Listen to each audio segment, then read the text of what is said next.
আজ আমার বিয়ে। বিয়ে হলে মেয়েদের মনে আলাদা একটা আনন্দ থাকে, ভালো লাগা থাকে, স্বপ্ন থাকে, কিন্তু আমার এই মুহূর্তে কোনোটাই কাজ করছে না। না না, আমি কাউকে ভালোবাসি না। আমার মন খারাপের কারণ আমি যথেষ্ট সুন্দরী হওয়া সত্ত্বেও কেন যেন মনে হয় আমার বর আমাকে ভালোবাসতে পারেনি, যদিও আমি তাকে অনেক আগেই আমার মনটা দিয়ে বসে আছি। আমার বর ইয়াসির। ইয়াসির আর আমাদের অ্যাপার্টমেন্ট একই বিল্ডিংয়ে। ইয়াসির তার বাবা মা এক ছোট বোনকে নিয়ে 9 তলায় থাকে, আর আমি ছোট বোন আর বাবা মা সহ 6 তলায় থাকি। আমি অনার্স 2য় বর্ষের ছাত্রী, খুবই আদরের মেয়ে এবং খুব জেদি। এক প্রকার নিজে যা বুঝি তাই করি। তবে হ্যাঁ, বাবা মা বলেন আমার মনটা নাকি খুব ভালো। জানি না কথাটা কতটুকু সত্য। একদিন লিফট দিয়ে নিচে নামার সময় ইয়াসিরের সাথে দেখা। সে এমন একটা ভাব দেখায় যেন লিফটে সে ছাড়া আর কেউ নেই। নিচের দিকে তাকিয়ে চুপ করে দাঁড়িয়ে আছে। এখানে যে একটা সুন্দরী স্মার্ট মেয়ে আছে সেদিকে তার কোনো খেয়াল নেই। নিজেকে কি মনে করে? আমি খুব অপমানিত বোধ করলাম। যেখানে ভার্সিটির সব ছেলেরা সুমাইয়া বলতে পাগল, সেখানে এই ছেলে আমাকে হাই হ্যালো করা তো অনেক দূর, ফিরেও তাকালো না। আমি নিজেই তাকে বললাম, হ্যালো, আমি সুমাইয়া। জি, আমি ইয়াসির। নিচের দিকে তাকিয়ে উত্তর দিল। বললাম, আমি 6 তলায় থাকি। জি জানি। জানেন কিভাবে? অনেকটা অবাক হয়ে বললাম, আপনি 6 তলা থেকেই তো লিফটে উঠলেন। উফ, রাগে এই সাধারণ বিষয়টাও মাথা থেকে ছুটে গেল। বললাম, আপনি কয় তলায়? 9 তলায়। এতগুলো কথা বললাম, একবারও আমার দিকে দেখলো না। আমার মতো সুন্দরী মেয়ের দিকে মেয়েরাও বারবার ফিরে তাকায়। আর ইনি কি পুরুষ? তো লিফট নিচতলায় নেমে গেল। আমি ভার্সিটির উদ্দেশ্যে রওনা দিলাম। ইনি কি করেন, কোথায় যাচ্ছেন জানা হলো না। যাক, এতটুকু তো অন্তত জানা হলো। বিল্ডিংয়ের ছাদে খুব সুন্দর বাগান। সব ফ্ল্যাটের বাসিন্দারা এখানে গাছ লাগিয়েছে। বলা যায় সবাই এর পরিচর্যা করে। আমিও একটি মেহেদি গাছ, কিছু ফুলের গাছ, অ্যালোভেরা আর একপাশে কিছু পুদিনা লাগিয়েছি। আমার খুব পছন্দ পুদিনার ঘ্রাণ। অ্যালোভেরা আমার রূপচর্চার কাজে লাগাই। প্রতিদিন বিকালে এগুলোতে পানি দিতে যাই। সেদিন গিয়ে দেখি ইয়াসিরও আছে সেখানে। আমি খুব অবাক হই, এর আগে কখনো তাকে ছাদে দেখিনি। সে বোধহয় আমাকে লক্ষ্য করেনি। কাছে গিয়ে জিজ্ঞেস করলাম, কেমন আছেন? আসসালামু আলাইকুম। জি আলহামদুলিল্লাহ। আমি কেমন আছি জানার প্রয়োজন মনে করলেন না? চরম অপমান বোধ করলাম। লোকটি এমন আজব কেন? আবার নিজেই বললাম, কি গাছ লাগিয়েছেন?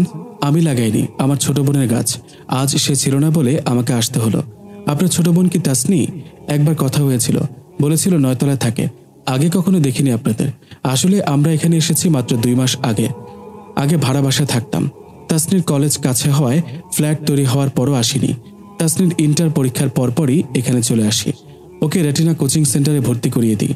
ওহ, আর আপনি কি করেন? আমি আপাতত বেকার। মানে? আসি, বাসায় অনেক কাজ, বলে সালাম দিয়ে তরতর করে নেমে গেল। এক প্রকার পালিয়ে চলে গেল। এতক্ষণ খেয়াল করলাম আমি গাছে পানি না দিয়ে ইয়াসিরের সাথে কথা বলে যাচ্ছি। আমি আমার কাজ শেষ করে বাসায় আসলাম। বাসায় এসে দুদণ্ড শান্তি পাচ্ছিলাম না। নিজেকে খুব ছোট মনে হচ্ছে। আমি তো মানুষ, আমার দিকে একটু তাকালে কি এমন হয়? আমিও তাকে না দেখার ভান করে চলে যাব। যদি কখনো দেখা হয় তার আগেই ইয়াসিরের বোনের সাথে বন্ধুত্ব করতে হবে। ইয়াসির সম্পর্কে সবকিছু জানতেই হবে। সে নিজেকে কি মনে করে যে আশেপাশের অন্যদের মানুষই মনে করে না? মনে মনে সিদ্ধান্ত নিয়ে ফেলেছি, আমাকে কি করতে হবে। সময় কিছুতেই কাটতে চাচ্ছে না। মন চাচ্ছে আগামীকাল বিকালটা এক্ষুনি হয়ে যাক, আর আমি ছাদে তাসনির সাথে একটু কথা বলতে পারবো। তাসনি না আসুক, ইয়াসির তো আসবেন। এসেও বা কি লাভ?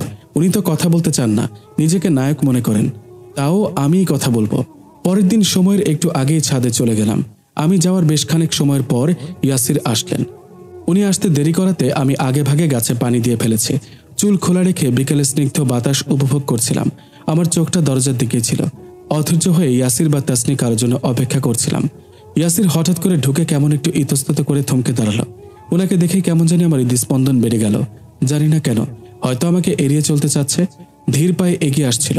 আসসালামু আলাইকুম আমার দিকে না তাকিয়ে বলল। আমি সালামের উত্তর দিয়ে বললাম, আজ এত দেরি করলেন কেন? আমি এই সময়টাতেই আসি, আসরের নামাজের পরপরই তো আসি। মসজিদ থেকে আসতে একটু দেরি হয়ে যায়। আর তাছাড়া আমি বলেছি তো, আমি সবসময় আসি না। তাসনি ব্যস্ত আর আমার পর্যাপ্ত সময়, তাই আসা হচ্ছে। ও, ইনি তাহলে নামাজও পড়েন? দেখেও খুব ভদ্র শান্ত মনে হয়। শুনেছি নামাজি ছেলেরা অধিকাংশ ক্ষেত্রে ভালোই হয়। কিন্তু এইবারও ইয়াসির আমার দিকে তাকালো না। খুব রাগ হলো। কিছুটা আওয়াজ বড় করে বললাম, আচ্ছা আপনি নিজেকে কি মনে করেন? মানে? এই যে এতবার আপনার সাথে আমার দেখা হলো, একবারও আমার দিকে তাকিয়েছেন?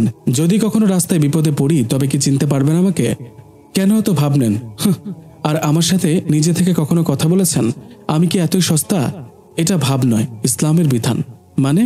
মানে ইসলামের বিধান মতে কোনো গায়রে মাহরাম মানে যাদের সাথে বিয়ে হতে পারবে এমন মহিলার দিকে দৃষ্টি দেওয়া যাবে না, প্রয়োজনের অতিরিক্ত কথা বলা যাবে না। আমিও ধর্ম মানি, কিন্তু এসব আজব নিয়ম আমার ভালো লাগে না। দেখলে কি হয় যে দেখাও যাবে না। ইসলামে মেয়েদের এত নিকৃষ্ট করা হয়েছে কেন? এটা নিকৃষ্ট করা হয়নি, দামি করা হয়েছে। খুব দামি বলেই যে কেউ দেখতে পারবে না, যে কেউ কথা বলতে পারবে না। আচ্ছা, এজন্য পালিয়ে বেড়ান? যাক এসব কথা, একটু সময় হবে কিছু জানতে ইচ্ছুক। জি বলুন, কি করেন বলা যাবে কি? জি, মাস্টার্স দিয়ে বাবার ব্যবসা দেখাশোনা করছি। কোন বিষয় নিয়ে অনার্স করেছেন? অ্যাকাউন্টিং। আরে আমিও অ্যাকাউন্টিং এর ছাত্রী। বাহ, দারুণ। আমি অনেকটা আনন্দিত হয়ে বললাম, কিন্তু ইনি কেমন জানি চেহারা গোমরা করে ফেলেছেন। মাগরিবের আজান পর্যন্ত আমি ওনাকে এটা সেটা বলে আটকে রেখেছি। উনি আজানের সাথে সাথে সালাম দিয়ে চলে গেলেন। যাওয়ার সময় বলে গেলেন মাগরিবের নামাজ পড়ে নেবেন, আর মেয়েদের মাথায় কাপড় থাকলে নিষ্পাপ, পবিত্র, সুন্দর দেখায়। বয়ে গেছে আমার, আমি এমনিতেই সুন্দর, এর চেয়ে বেশি সৌন্দর্যের দরকার নেই। কেন জানি না আপনা আপনি মাথায় কাপড় দিতে ইচ্ছে হলো। আমি নিজেই খুব অবাক হয়ে গেলাম। সত্যি আমাকে দারুণ লাগছে। আমি জানি আমি সুন্দরী, কিন্তু মাথায় কাপড় দিলে যে সৌন্দর্য আরো কয়েক গুণ বেড়ে যাবে তা কখনোই মনে আসেনি। খানিকটা লজ্জা পেয়ে গেলাম। ইয়াসিরের সাথে লিফটে আবার দেখা। এবারও তিনি বিব্রত। কি অদ্ভুত, আমাকে দেখে এভাবে বিব্রত হওয়ার কি আছে? আমি বাঘ না ভাল্লুক, খেয়ে ফেলবো? নিচের দিকে তাকিয়ে থাকলো। এতদিন পর দেখা, কোথায় কেমন আছে জিজ্ঞাসা করবে, সালাম দিয়ে চুপ হয়ে গেল। বরাবরের মতো আমি বললাম, কেমন আছেন? এতদিন পরে দেখা, বাসায় ছিলেন না বুঝি? জি আলহামদুলিল্লাহ, ঢাকা গিয়েছিলাম। আপনি ভালো আছেন? আমি অবাক হয়ে তাকিয়ে আছি। আমি কেমন আছি জিজ্ঞাসা করতে যেন খুব কষ্ট হলো। আমিও ভালো আছি। আমি মনে মনে আপনাকে খুঁজছিলাম। কেন? আসলে পরিসংখ্যানের অঙ্কগুলোতে আমার কেমন জট লেগে যায়। এই বিষয়ে আপনার কাছে একটু আসতে চাচ্ছিলাম। আপনি কোন টাইমে ফ্রি থাকেন বলেন, আমি ওই টাইমে আসবো। আসলে আমি সারাদিনই ব্যস্ত থাকি, বাসায় ফিরতে রাত 10টা বেজে যায়। এভাবে কথা বলতে বলতে গাড়ির পার্কিং পর্যন্ত এগিয়ে গেলাম। আমি একটা বিষয় লক্ষ্য করলাম, ওই দিনই ওনার সাথে এই সময় দেখা হয়েছিল, আজও এই সময়। তার মানে উনি এই সময় বাসার বাইরে যান। আমি নিয়মিত ক্লাস না করলেও শুধু ওনার সাথে দেখা হওয়ার জন্য নিয়মিত ক্লাসে যেতে শুরু করলাম। প্রায় সময় ওনার সাথে দেখা হতো। মাঝে মাঝে দেখা না হলেও আমি পার্কিংয়ে অপেক্ষা করতাম। যখনই উনি নামতেন আমি অন্যদিকে তাকিয়ে থাকতাম, যেন উনাকে দেখিনি। উনি এক পাশ দিয়ে চলে যেতে চাইতেন, কিন্তু আমি হাঁটতে হাঁটতে ওনার পাশে চলে যেতাম। উনি এটা বুঝতে পেরে আরো এক পাশে ঘেঁষে যেতেন। একবার তো এমন হয়েছিল, আমি এলোপাথারি হাঁটতে হাঁটতে ওনার একেবারে গায়ের সাথে ধাক্কা খেয়ে পড়ে গিয়েছিলাম। ভেবেছি উনি কোনো সিনেমার নায়কের মতো আমাকে ধরে ফেলবেন, পড়তে দেবেন না, এমনকি আমাকে তোলার জন্য হাতটাও বাড়িয়ে দিলেন না। এমন নির্লিপ্ত মানুষ আমি আজ পর্যন্ত দেখিনি। আমার ভার্সিটির যে কোনো ছেলে হলে দৌড়ে আসতো, বরং কে আমাকে হাত এগিয়ে দেবে তার প্রতিযোগিতা করত। আমার খুব রাগ হলো। বললাম, আপনি নিজেকে খুব বড় কেউ মনে করেন না আমাকে খুব নিচু কেউ মনে করেন? আমার দিকে হাতটা বাড়িয়ে দিলে আপনার হাত পচে যেত। কি অদ্ভুত মানুষ আপনি। দুঃখিত, আজ খুব বিজি, আসছি বলে সালাম দিয়ে চলে যাচ্ছিল। আমি বললাম, দাঁড়ান, সত্যি আজ অনেক দেরি হয়ে গেল, আরেকদিন কথা বলবো। না, আজই বলবেন বলে ওনার বাম হাতটা শক্ত করে ধরে বললাম, এই যে আপনার হাত ধরলাম, কোনো প্রবলেম? আপনার হাত কি পচে যাচ্ছে? এই যে জড়িয়েও ধরলাম, দেখি কি হয়। উনি নিজেকে ছাড়িয়ে নেওয়ার চেষ্টা করতে করতে বললেন, ব্যাপারটা আপনি বুঝতে পারছেন না। আমি পারছি না, আমাকে বুঝিয়ে বলুন। আমি বুঝতে চাইতো। আসলে আমি ধর্মীয় অনুশাসন মেনে চলার চেষ্টা করি, তো তাতে কি? একজন পড়ে যাচ্ছে, তো এমন কাউকে বাঁচাতে ধর্ম কি আপনাকে নিষেধ করেছে? না, নিষেধ করেনি। আগে আমাকে ছাড়ুন। না, ছাড়বো না, আগে বলুন। আপনাকে তো কবেই ছেড়ে দিয়েছে, আপনার হাতটাই তো ধরেছে। শুনুন, কেউ দেখে ফেলবে, দয়া করে ছাড়ুন। ইয়াসিরের কণ্ঠ স্পষ্ট আকুতি লক্ষ্য করছিলাম। আপনি কি মেয়ে? কেউ দেখলে আপনার বদনাম রটাবে? আপনার বিয়ে হবে না বলে ভয় পাচ্ছেন? অদ্ভুত, পুরুষ মানুষ হয়ে এত ভয় পান কেন? কেউ দেখলে সমস্যা আমার হবে, আপনার নয়। দেখলে দেখুক, কিচ্ছু হবে না, কিন্তু আল্লাহ দেখলে তো অনেক কিছুই হবে, আর আল্লাহর কাছে কোনো কিছু লুকায়িত থাকে না। তো তাই বলে এভাবে আমাকে বিপদে রেখে চলে যাবেন? দেখুন, প্রথমত যখনই আপনি পড়ে যাচ্ছেন আমি আপনাকে লক্ষ্য করিনি। আমি বুঝে ওঠার আগেই আপনি পড়ে গিয়েছেন। আর আপনি পড়ে যাওয়ার পর যদি আপনার ক্ষতির আশঙ্কা থাকতো তবে অবশ্যই উঠাতে সহায়তা করতাম। কিন্তু আপনি অবশ্যই খুব সহজে উঠতে পারবেন। কোনো প্রয়োজন ছাড়া বেগানা নারীকে স্পর্শ করা হারাম। হাদিসে এসেছে, বেগানা নারীকে স্পর্শ করা কত বড় পাপ। নিশ্চয়ই তোমাদের কারো মাথায় লোহার পেরেক ঢুকে দেওয়া ওই মহিলাকে স্পর্শ করা থেকে অনেক ভালো, যে তার জন্য হালাল নয়। বুঝতে পেরেছি, আজীব আপনাদের নিয়মগুলো। আজীব কেন হবে? যদি এই মুহূর্তে এমন কেউ আপনাকে উঠতে সাহায্য করত যাকে আপনি পছন্দই করেন না, বা নোংরা মানসিকতা সম্পন্ন লোক, তবে আপনার নিশ্চয়ই ব্যাপারটা অপছন্দ হতো। অথবা যদি আপনাকে উঠাতে গিয়ে শয়তানের ধোকায় পড়ে আমার মনে খারাপ কিছু আসতো, নিশ্চয়ই আপনার ভালো লাগতো না। সে খারাপ বা নোংরা মানসিক অবস্থার কারণে আপনার অনেক বড় ক্ষতি হয়ে যেত বা ক্ষতি করত। জানেন, যদি সব পুরুষরা ইসলামের গায়রে মাহরামের সাথে সম্পর্কিত কোরআনের আয়াত আর হাদিসগুলো মেনে চলতো, দেশে কোনো ধর্ষণ হতো না। এই যে আপনার দিকে দৃষ্টি দেব না, আপনাকে স্পর্শ করব না, আপনার সাথে কথা বলবো না, যদি এভাবে হয় তবে আপনার সাথে আমার দ্বারা বা যে এই সম্পর্কিত আয়াতগুলো মানে তাদের দ্বারা কোনো খারাপ কাজ যেমন ধর্ষণ, যৌন হয়রানি জাতীয় অপরাধ হওয়ার সম্ভাবনা আছে কি? আমাকে ভীষণভাবে ভাবালেন। সত্যি এভাবে কখনো ভেবে দেখিনি। এই ধরনের আয়াতগুলো পড়তে চাই, জানতে চাই, যদি বলতেন। অবশ্যই বলবো। সন্ধ্যায় বাসায় আসবেন। এখন একটু তাড়াহুড়োয় আছি। আসবেন তো? মেঘনা জাতীয় বৃষ্টি কিভাবে সম্ভব? ইয়াসিরের বাসা যাওয়ার সুযোগ পেয়ে গেলাম। আমি এই সুযোগটাই তো চাচ্ছিলাম। বিকালে ছাদে তাসনি আসলো। আমি তাসনির সাথে ভাব জমানোর জন্য নিজে থেকে কথা বলতে এগিয়ে গেলাম। তাসনি সালাম দিয়ে কেমন আছে জিজ্ঞাসা করলো। ভাই বোন দুজনের মধ্যেই সালাম দেওয়ার প্রবণতা বেশি। ইয়া বড় ওড়না দিয়ে সারা শরীর ঢেকে রেখেছে। আগেও সালাম দিয়েছে, ওড়নাও এভাবেই পড়তো, কিন্তু কখনো এভাবে লক্ষ্য করিনি। বললাম, ভালো। তুমি ভালো আছো তো? জি আলহামদুলিল্লাহ। বাসায় কখন আসবেন? মানে ভাইয়া আপনাকে আসতে বলল। ওহ, দেখি সন্ধ্যার দিকে আসবো। আচ্ছা, তুমি বা ইয়াসিরের মধ্যে অনেক ধার্মিকতা দেখছি। শুনেছি ধার্মিক পরিবারের মেয়েরা পড়ালেখা কম করে, কিন্তু তুমি রেটিনায় ভর্তি হয়েছ কেন? তুমি ধার্মিক হয়ে ডাক্তার হতে চাও কেন? এমনিতেই সাধারণ পড়ালেখা এক বিষয়, কিন্তু ডাক্তার হওয়া অন্য বিষয়। কে বলল ধার্মিক মেয়েরা লেখাপড়া করে না? আর ডাক্তারি? আমার মতে মেয়েদের ডাক্তার হওয়াটাই সবচেয়ে জরুরি। আমি তাসনির কথা শুনে থ হয়ে গেলাম। কিভাবে জরুরি? আমার এক বান্ধবী থেকে শুনেছিলাম, ওর বোন দিনে ফেরার পর MBBS তৃতীয় বর্ষের পর আর লেখাপড়া করেনি। আর এই মেয়ে কি বলে? এসব ভেবে আমাকে চুপ থাকতে দেখে তাসনি আবার বলল, কেন জানেন?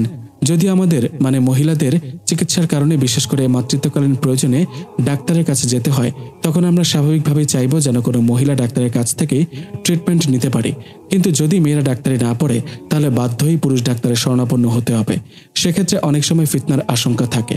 কিন্তু ইসলামে তো কি যেন কণ্ঠের পর্দা, একসাথে পড়ালেখা, এসব জায়েজ নয়। বাংলাদেশে বা পৃথিবীর অধিকাংশ দেশেই নারীদের জন্য আলাদা মেডিকেল কলেজ তো দূরের কথা, আধুনিক শিক্ষা ব্যবস্থাও খুব কম। তো তুমি পরিপূর্ণ পর্দা রক্ষা করে কিভাবে মেডিকেলে পড়বে? যেহেতু মেডিকেলে পড়াটা জরুরি, সেক্ষেত্রে যদি নারীদের জন্য স্বতন্ত্র মেডিকেল কলেজ, ইউনিভার্সিটি না থাকে, তাহলে বাধ্য হয়ে পুরুষদের সাথে স্টাডি করা যাবে শর্ত সাপেক্ষে। আর তা হলো, পুরুষ সহপাঠীর সাথে বিনা প্রয়োজনে কথা বলা যাবে না, দুষ্টুমি বা হাসাহাসি করা যাবে না, এবং কথা বলার সময় কোমল কণ্ঠ পরিহার করবে, ইত্যাদি। বাকি আল্লাহ ভালো জানেন। আচ্ছা, মাগরিবের আজান হচ্ছে, চলুন বাসায় যাই। মাগরিবের নামাজের সময় খুব কম, দেরি হয়ে যাবে। বলেই দুজন একসাথে লিফটে উঠলাম। তাসনি সালাম দিয়ে 9 তলায় নেমে গেল। যেতে যেতে বলে গেল, বাসায় আসবেন কিন্তু? আমিও হ্যাঁ সূচক মাথা নাড়লাম। বাসায় আসার পর কেমন যেন খুব ভাবতে ইচ্ছে হচ্ছে। আমিও মেডিকেলে পড়তে চেয়েছিলাম। ভালো রেজাল্ট করার পরও ভাগ্য সায় দিল না। সবচেয়ে বেশি ভাবনায় ফেলে দিল এই ইয়াসির আর তাসনি। তাদের কথায় জাদু আছে, চুম্বকের মতো আকর্ষণ করতে পারে মানুষকে।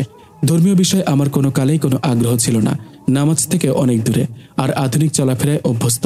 হিজাব অনেক পরের ব্যাপার। আমি মাথায় কাপড় দিতেও আগ্রহী নই, বরং আমার ঘন কালো চুলগুলো ছেড়ে দিয়ে মেয়েদের ঈর্ষান্বিত করতেই ভালো লাগে। সবচেয়ে বড় কথা, মাথায় কাপড় দিলে খুব গরম লাগে। আর এই বোরকাওয়ালি বা তাসনিও ইয়া বড় ওড়না পরে এদের গরম লাগে না? ভাবতে গেলেই বেশ অবাক লাগে। আর ইয়াসির এত সুন্দর করে কথা বলেন, ওনার প্রতিটি কথাই মন্ত্রমুগ্ধের মতো শুনতে ইচ্ছে করে। কোনো কথাই না শুনে যেন পারি না। ইয়াসিরের কথা ভাবতেই ঠোঁটের কোনায় মিষ্টি হাসি রেখা ফুটে উঠল। নিজে লজ্জা পেয়ে গেলাম। আমার একটা বদ অভ্যাস, আয়নার সামনে বসলেই সারাদিন কি হয়েছে সব মনে পড়ে। নাস্তা করে হালকা একটু সাজলাম, জাস্ট হালকা, যেন মুখে কিছুই দেয়নি এমন, তবে দেখতে ফ্রেশ লাগবে। আমার বোন তানহা মহাফাজিল, সে কিভাবে যেন বুঝে গেল আমি সেজেছি। মায়ের সামনে বলল, কি ব্যাপার আপু, তুমি এই টাইমে এমন সুন্দর করে সেজেছ কেন? আজকাল তোমার মনে এত রং লেগেছে কেন? নিশ্চয়ই প্রেমে পড়েছ। মা মা দেখো, তোমার মেয়ে যে কিনা সবসময় বলে আমি এমনিতেই সুন্দরী, আমার সাজগোজের দরকার নেই, সে কিভাবে এত সাজলো? দিব একটা থাপ্পড়। সাজলাম কোথায়? চোখে আজকাল একটু বেশি দেখিস। মা ও আমাদের সাথে কথায় যোগ দিয়েছে। বলল, কোথা যাবি? মা, একটু 9 তলায় যাব। তাসনি ওর সাথে ভালো বন্ধু হয়েছে, বারবার যেতে বলল। তানহা আবার বলল, হ্যাঁ হ্যাঁ, ওই বাসায় একটা ছেলেও আছে। তানহা, তুই চুপ করবি? বলে উঠে ইয়াসিরের বাসার উদ্দেশ্যে রওনা দিলাম। দরজায় টোকা দেওয়ার সাথে সাথে দরজা খুলে দিলেন মায়াবী চেহারার এক বয়স্ক মহিলা। বুঝতে পারলাম ইনি ইয়াসিরের মা। আমাকে দেখে হাসি মুখে সালাম দিয়ে বললেন, আসো মা, আসো। তো কেমন আছো? বাসার সবাই কেমন আছে? চেয়েছিলাম আমি ওনাদের সালাম দিয়ে একটু ইমপ্রেস করব, কিন্তু ইনি আগে সালাম দিয়ে দিলেন। জি ভালো, আপনার শরীর কেমন? আমিও আলহামদুলিল্লাহ। তুমি বসো মা, আমি তাসনিকে ডেকে দিচ্ছি। মনে মনে বললাম, আমি তো ইয়াসিরের কাছে এসেছি, ওনাকেই ডেকে দিন। ইয়াসিরের আম্মা কি যেন ভেবে বললেন, আচ্ছা তুমি বরং তাসনির রুমে বসো। আমি ওনার সাথে এগিয়ে যাচ্ছিলাম। তাসনির রুমে ইয়াসিরের রুমের সামনে দিয়ে যেতে হয়। ইয়াসিরের রুম বুঝতে পারলাম। রুমের দরজা হালকা খোলা ছিল, ভেতর থেকে কোরআন তেলাওয়াতের আওয়াজ আসছিল। আমি কৌতূহল বশত জিজ্ঞাসা করলাম, আন্টি এই টাইমে কোরআন তেলাওয়াত করছেন কেন? আসলে মা, ইয়াসির এই টাইমে অফিসে থাকে, ওর বাবাকে ব্যবসায় হেল্প করে। আজ ওর শরীরটা তেমন একটা ভালো নয়, তাই বাসায়। আর মাগরিবের নামাজের পর সূরা ওয়াকিয়া পড়াটা ভালো। জানি না কেন ইয়াসির অসুস্থ শুনে আমার মনটা ধক করে উঠল। খুব মনে হচ্ছিল একটু ইয়াসিরের রুমে যেতে, ওনাকে দেখতে, একটু কথা বলতে। আন্টি আমাকে তাসনি রুমে দিয়ে চলে গেলেন। তাসনি সালাম দিয়ে সাধারণ কিছু কথাবার্তার পর 2টা বই হাতে দিয়ে বলল, আপু এই বই 2টি ভাইয়া আপনাকে দিয়েছেন। শুক্রিয়া। আমাকে তুমি করেই বলিও, আপনি করে বললে কেমন পরপর লাগে। ঠিক আছে আপু। পুরো বাসাটা কুটিয়ে কুটিয়ে দেখলাম। আমার অভ্যাসটা এমনই, কারো বাসায় গেলে বাসাটা কিভাবে সাজিয়েছে দেখতে ইচ্ছে করে। চমৎকার ভাবে গোছানো, পরিপাটি, জানালায় বেসিনে, রান্নাঘরে সবখানে মানি প্ল্যান্ট। বেশ শৌখিন মানুষ যিনি ঘরটা সাজিয়েছেন হয়তো তাসনি। ইয়াসির আর তাসনির বেডরুমের মাঝখানে 2টি খালি দেওয়াল, বড় একটা অংশ খালি জায়গা, 2 দেওয়ালেই 2টা বুকসেলফ, ছাদ থেকে মেঝে পর্যন্ত দেশ বিদেশের অসংখ্য বই। ঠিক বুকসেলফের সামনে এসে আমি থমকে দাঁড়ালাম। চমৎকার মোহনীয় পরিবেশ। ইচ্ছে হচ্ছিল এখানে বসে আমিও বই পড়ি। তাসনি বলল, পুরো বাসাটা ভাইয়াই সাজিয়েছে। আমরা বাসায় আসার আগে ভাইয়া বাসাটা নিজের মতো করে গুছিয়েছে। আমি কিছুটা সুযোগ পেয়ে গেলাম ইয়াসিরকে দেখার। সুযোগটা হাতছাড়া করলাম না। বললাম, তো যিনি এত সুন্দর করে ঘরটা সাজিয়েছে ওনার রুমটা কেমন দেখতে পারি? কেন নয়, চলো আপু। ইয়াসিরের রুমে গিয়ে দেখলাম উনি চোখ বন্ধ করে বিশ্রাম করছিলেন। উনি হঠাৎ আমাকে দেখে শোয়া থেকে উঠে বসলেন। সালাম দিয়ে বললেন, আপনি ভালো আছেন তো? আমি তো আছি, কিন্তু আপনি তো ভালো নেই। ভাইয়া তোমরা গল্প করো, আমি নাস্তা নিয়ে আসছি। বলেই তাসনি চলে গেল। যদিও ইয়াসির তাসনিকে বলেছিল ওনাকে নিয়ে যাও, ড্রয়িং রুমে বসাও। তাসনি শুনেনি নাকি না শোনার ভান করে চলে গেল বুঝতে পারলাম না। আমি জানি ওনার গায়ে হাত দিয়ে জ্বর উঠেছে কিনা, এটা দেখাটা উনি পছন্দ করবেন না। তাও আমি এগিয়ে গিয়ে বললাম, শুনেছি আপনি অসুস্থ। বলে কপালে হাত দিতে নিয়েছিলাম। উনি পিছনে সরে যাওয়াতে আমি ওনার গায়ের ওপর পড়ে গেলাম। উনি খুব বেশি বিব্রত হয়ে পড়েন, আমাকে ছাড়ানোর চেষ্টা করছিলেন। আমি একটু রাগ দেখিয়ে বললাম, এখান থেকে উঠবো না। সরে যেতে চেয়েছেন তাই এমন হয়েছে, একদম সরবো না। জানেন না আমি কতটা জেদি মেয়ে। তাসনির আসার আওয়াজ পেয়ে বেচারা ইয়াসিরের চেহারা এমন ভীতু হয়ে গিয়েছিল, আহা খুব মায়া লাগছিল। বললেন, উঠুন দয়া করে, তাসনি দেখলে কি মনে করবে? আর এটা অনুচিত। কি অনুচিত? কি অনুচিত? একদম উঠবো না, তাসনি দেখুক। এটা বললেও মনে মনে সংকোচ হচ্ছিল। একপাশে গিয়ে বসলাম। বেচারা ইয়াসির যেন হাঁফ ছেড়ে বাঁচল। ইয়াসিরের ঘরটা দেখে আরো বেশি ইয়াসিরের প্রেমে পড়ে গেছি। কি দারুণ গোছানো, পড়ার টেবিল, টেবিলের বই, খাট, একদম সবকিছুই। আমি নিজে কিছুটা অগোছালো, কিন্তু একজন পুরুষ এত পরিপাটি কিভাবে হয়? খুব সন্তর্পণে ওনার নম্বরটা নিয়েছে ওনারই মোবাইল থেকে। ইচ্ছে হচ্ছিল একটা ছবি তুলে রাখি। তাসনি নাস্তা নিয়ে আসার পর ইয়াসির বললেন, তাসনি ওনাকে নিয়ে ড্রয়িং রুমে নিয়ে যা। কিন্তু আমাকে যে জন্য আসতে বললেন তার কিছুই তো বললেন না। বই 2টো পড়লেই বুঝতে পারবেন। বইগুলো কি ফেরত দিতে হবে? না, এগুলো তাসনির পক্ষ থেকে গিফট। ভাইয়া তুমি নিজে কিনে আমার নাম দিচ্ছ কেন? আহা, যেন চুরি করে ধরা পড়েছেন মতো করে ওনার মুখটা একেবারে শুকিয়ে গেল। সেদিন বাসায় এসে ইয়াসিরের সব কথা মনে পড়ে মুচকি মুচকি হাসছিলাম। মা সেটা লক্ষ্য করে বলল, কিরে এভাবে মুচকি হাসছিস কেন? না মা, এমনিতেই। মনে হচ্ছে ইয়াসিরের প্রেমে পড়ে যাচ্ছে। এমনিতেই ওনার ওপর আমি ক্রাশ খেয়েছি। এখন মনে হচ্ছে আরো গভীরভাবে ভালোবেসে ফেলেছি। ওনার ব্যক্তিত্ব, জোড়া ভ্রু, চওড়া বুক, লম্বা হাইট, সুন্দর ঠোঁটের মিষ্টি হাসি, শ্যামলা গায়ের রং, সুন্দর আচরণ, ওনাদের বাড়ির পরিবেশ, সবকিছু আমাকে ওনার প্রতি গভীর ভালোবাসায় পাগল করে দিচ্ছিল। আমি বারবার ওনার সাথে দেখা করার বাহানা খুঁজতাম। আমি ওনার প্রতি যতই আগ্রহী হই উনি তার চেয়ে দ্বিগুণ অনাগ্রহে পিছিয়ে যায়। 1-2 দিন পর ওনাকে কল দিতাম, লোনে আসতে বলতাম অঙ্কগুলো বুঝিয়ে দেওয়ার জন্য। প্রথমে বেশ কয়েকবার নিষেধ করেছিলেন, কিন্তু সেদিন আমি ওনার বাসায় গিয়ে ওনার মায়ের সামনেই বললাম, আপনি আমাকে এই অঙ্কগুলো একটু বুঝিয়ে দেবেন? আমি আসলে পরিসংখ্যানে খুব কাঁচা, যদি নিয়ম করে একটু পড়াতেন উপকৃত হতাম। দেখুন আমার সময় হয়ে ওঠে না, খুব ব্যস্ত থাকি। আন্টি বললেন, একটু সময় করে দেখ বাবা। মেয়েটা এত করে বলল, একটু শিখিয়ে দিলে কি এমন হয়? মা তুমি জানো আমি খুব কম সময় পাই, একটু চেষ্টা কর বাবা। আচ্ছা ঠিক আছে, ভোর 6টার দিকে পারবেন? হায় আল্লাহ, বলে কি 6টায় মা ছাড়া বাসায় কেউ ঘুম থেকে ওঠে না। কি বলবো, অনেক কষ্টে তো উনি রাজি হয়েছেন, এখন কি করি? হঠাৎ করেই বলে ফেললাম, আচ্ছা তাহলে আমি আগামীকাল থেকে আসি। আচ্ছা ওকে। ইচ্ছে হচ্ছে খুব জোরে একটা লাফ দিই। বাসার বাইরে এসে ইয়াহু বলে চিৎকার দিলাম। কেউ দেখলে নির্ঘাত আমাকে পাগল বলবে। রোজ ওনার বাসায় আসতাম, কিন্তু কখনো ওনাকে একা পেতাম না। প্রতিদিন তাসনি আমাদের সাথে পড়তো। উফ, খুব বিরক্ত লাগতো। তাসনি কোচিংয়ে চলে গেলেও ইনি আন্টিকে ডেকে আনতেন। একদিন ভার্সিটি ফেরার পথে লিফটে ওনাকে পেয়ে গেলাম। আমাকে দেখে উনি কেমন যেন ইতস্তত করতে থাকেন, বিশেষ করে যখন আমি আর উনি ছাড়া কেউ থাকে না। প্রতিদিনের ক্ষোভ একসাথে এসে আমার মাথায় আগ্নেয়গিরির মতো আগ্নোৎপাত হচ্ছিল। যে কোনো সময় বিস্ফোরণ হতে পারে। ওনাকে নিয়ে আবার নিচের দিকে নিয়ে গেলাম। ইনি আপত্তি করছিলেন। বললাম, কোনো কথা বলবেন না, চুপচাপ আমার সাথে চলুন। বেচারা আরো ভেবাচাকা খেয়ে গেল। ইস, ওনার এই ধরনের অবস্থা চেহারাটা দেখলে দারুণ লাগে। ইয়াসির কিছু না বলে আমার পিছু পিছু লিফট থেকে বেরিয়ে আসতে লাগলো। বাগানে বসার মতো বেঞ্চ দেওয়া আছে, ওইখানে বসে ওনাকে বসতে বললাম। উনি বললেন, সমস্যা নেই, আমি দাঁড়াচ্ছি, আপনি বলুন। আচ্ছা, আপনি কি আমাকে ভয় পান? না, আন্টিকে বা তাসনিকে বেশি ভালোবাসেন, তাই আমাকে পড়ানোর সময় কাউকে না কাউকে বসিয়ে রাখেন। ইয়াসির আচমকা আমার দিকে তাকিয়ে বললেন, ভয় পাবো কেন? আমিও তো সেটাই বলছি, কেন ভয় পান আমাকে? আমি বাঘ না ভাল্লুক? আসলে ভয় পাই বলা যায়, তবে আপনাকে নয়, ভয় পাই আল্লাহর বিধানকে, রসুল সাল্লাল্লাহু আলাইহি সাল্লামের বিধানকে। এখানে আবার আল্লাহ রসুল কিভাবে আসলেন? কি যে বলেন আপনি ইয়াসির, আমার মাথায় আসে না। শুনুন, হাদিসে আছে, রসুল সাল্লাল্লাহু আলাইহি সাল্লাম বলেন, মাহরাম পুরুষ ছাড়া যে কোনো নারী কোনো পুরুষের সাথে নির্জনে মিলিত না হয়। সহিহ মুসলিম শরীফের হাদিস নাম্বার 1341। রসুল সাল্লাল্লাহু আলাইহি সাল্লাম আরো বলেন, সাবধান, কোনো পরপুরুষ যেন কোনো পরনারীর সাথে নির্জনে অবস্থান না করে, কেননা যখনই তারা নিরিবিলিতে মিলিত হয়, শয়তান তাদের তৃতীয় জন হয় এবং উভয়কে কুকর্মে লিপ্ত করানোর প্রচেষ্টায় সে তাদের পিছু লেগে যায়। তিরমিজি শরীফের হাদিস। বুঝতে পেরেছেন কেন মা বা তাসনিকে সাথে রাখি? আমি সবেমাত্র দিনে ফিরেছি, আমার ঈমান এখনো মজবুত হয়নি। শয়তান ওৎ পেতে আছে আমাকে যে কোনো সময় বিপদগামী করার জন্য। আমি শয়তানকে সুযোগ দিতে চাই না। উফ, এই পাগল কি বলে? আমি ওনার প্রেমে যে হাবুডুবু খাচ্ছি, সেটা কি উনি একটু বোঝেন না? নাকি বুঝেও না বোঝার ভান ধরেন, বা ধর্মীয় বিধিনিষেধ উনাকে বাধা দিচ্ছে? যাই হোক, আমি আল্লাহর কাছে কিছুই চাইনি, সবকিছু না চাইতেই পেয়ে গেছে। কিন্তু এখন আল্লাহর কাছে ইয়াসিরকে চিরজীবনের জন্য পেতে চাই। উফ, এই পাগল কি বলে? আমি ওনার প্রেমে যে হাবুডুবু খাচ্ছি, সেটা কি উনি একটু বুঝেন না? নাকি বুঝেও না বোঝার ভান করেন, বা ধর্মীয় বিধিনিষেধ উনাকে বাধা দিচ্ছে? যাই হোক, আমি আল্লাহর কাছে কিছুই চাইনি, সবকিছু না চাইতেই পেয়ে গেছি। কিন্তু এখন আল্লাহর কাছে ইয়াসিরকে চিরজীবনের জন্য পেতে চাই। আমাকে চুপ থাকতে দেখে তিনি বললেন, আচ্ছা আসি তাহলে, আসসালামু আলাইকুম।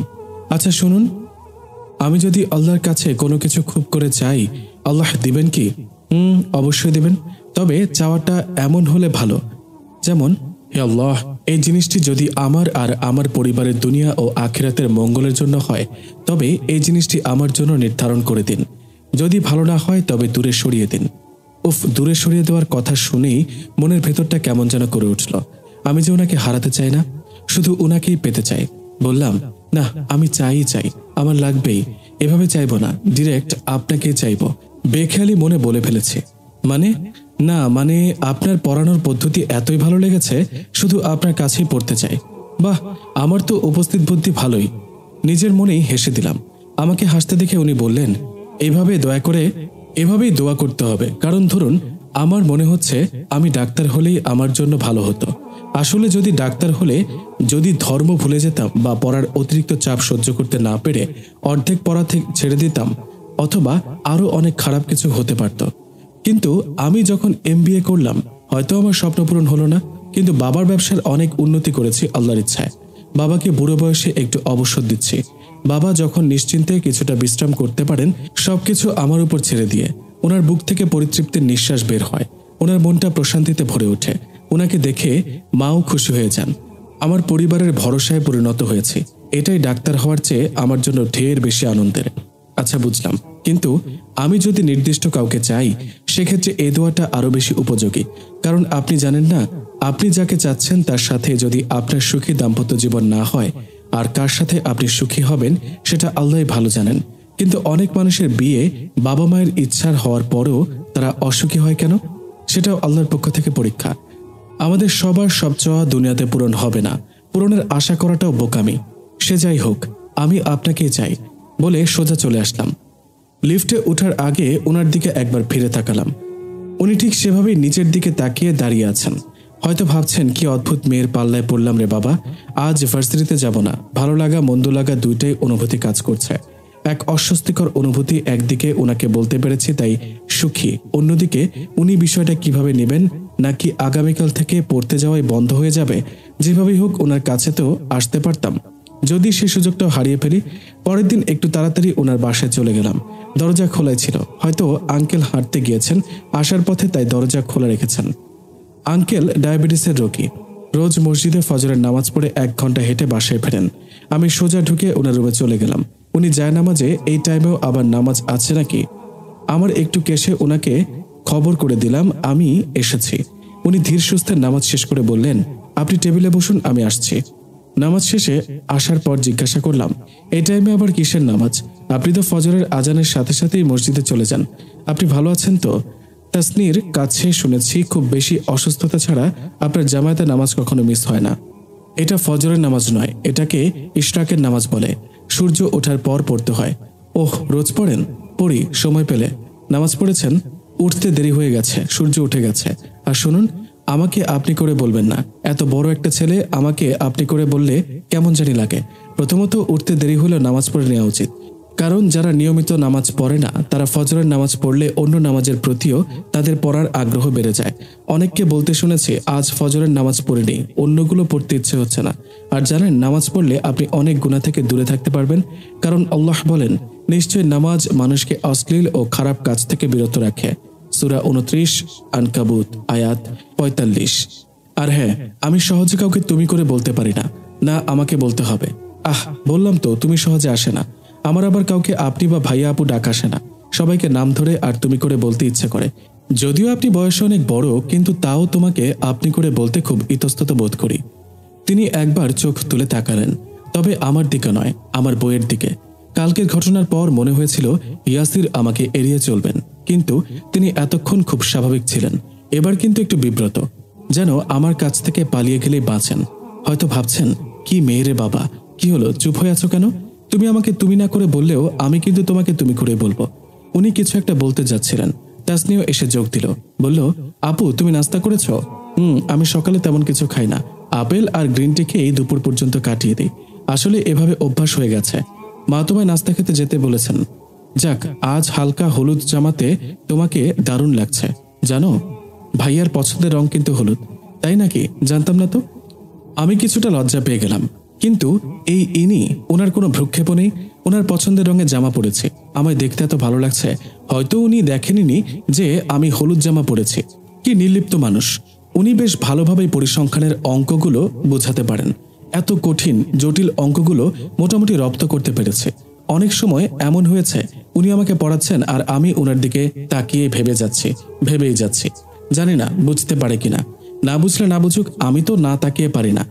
অনেক সময় এক অঙ্ক কয়েকবার কষতে হয়েছে। ইদানিং এমন অবস্থা হয়েছে, উনি কি পড়ান আমার হুঁশই থাকে না। আমি অবাক দৃষ্টিতে ওনার দিকে তাকিয়ে থাকি। এভাবে চলতে থাকলে আমি নির্ঘাত পরীক্ষায় ফেল করব। খুব তাড়াতাড়ি কিছু একটা করতেই হবে। সেদিন বাসায় এসে হঠাৎ মনে পড়ল, উনি প্রায় 3 সপ্তাহ দাড়ি শেভ করেননি। কোনো সমস্যা কি? মসজিদ মাদ্রাসার হুজুরেরা দাড়ি রাখেন, ইনি কেন? হয়তো খুব বিজি ছিলেন, তাই শেভ করার সময় হয়নি। ভাবছি আগামীকাল জিজ্ঞাসা করে নিব। সকালের জন্য অপেক্ষা করতে হলো না। আমি সন্ধ্যায় মার্কেট থেকে ফিরছিলাম, গাড়ি থেকে নেমে লিফটের দিকে যাচ্ছিলাম। উনি পেছনেই ছিলেন। হঠাৎ কি মনে করে পেছনে তাকাতেই ওনাকে দেখে থমকে দাঁড়ালাম। আজ কিন্তু ওনাকে সালাম দিতে দিইনি, আমি আগে সালাম দিয়েছি। আর বিশাল বড় একটা সুতির ওড়না পড়েছে। সালামের উত্তর দিয়ে আমাকে পাশ কাটিয়ে উনি চলে যাচ্ছিলেন। বললাম, দাঁড়াও, আজ খুব ক্লান্ত, আরেকদিন কথা বলবো। না, আমি এক্ষুনি কথা বলবো। তোমাকে শুনতে হবে। তুমি বোধহয় জানো না আমি খুব জেদি। যেটা করতে মন চায় সেটা করেই ছাড়ি। আচ্ছা বলুন। চোখ মুখ কঠিন করে বললাম, আগে তুমি করে বলো একবার, জাস্ট একবার আমার দিকে তাকিয়ে। কি ভাবলেন জানি না। বললেন, আচ্ছা বলো। বাহ, বেশ ভালো। যেটা বলতে চাচ্ছিলাম, তুমি কি খুব ব্যস্ত?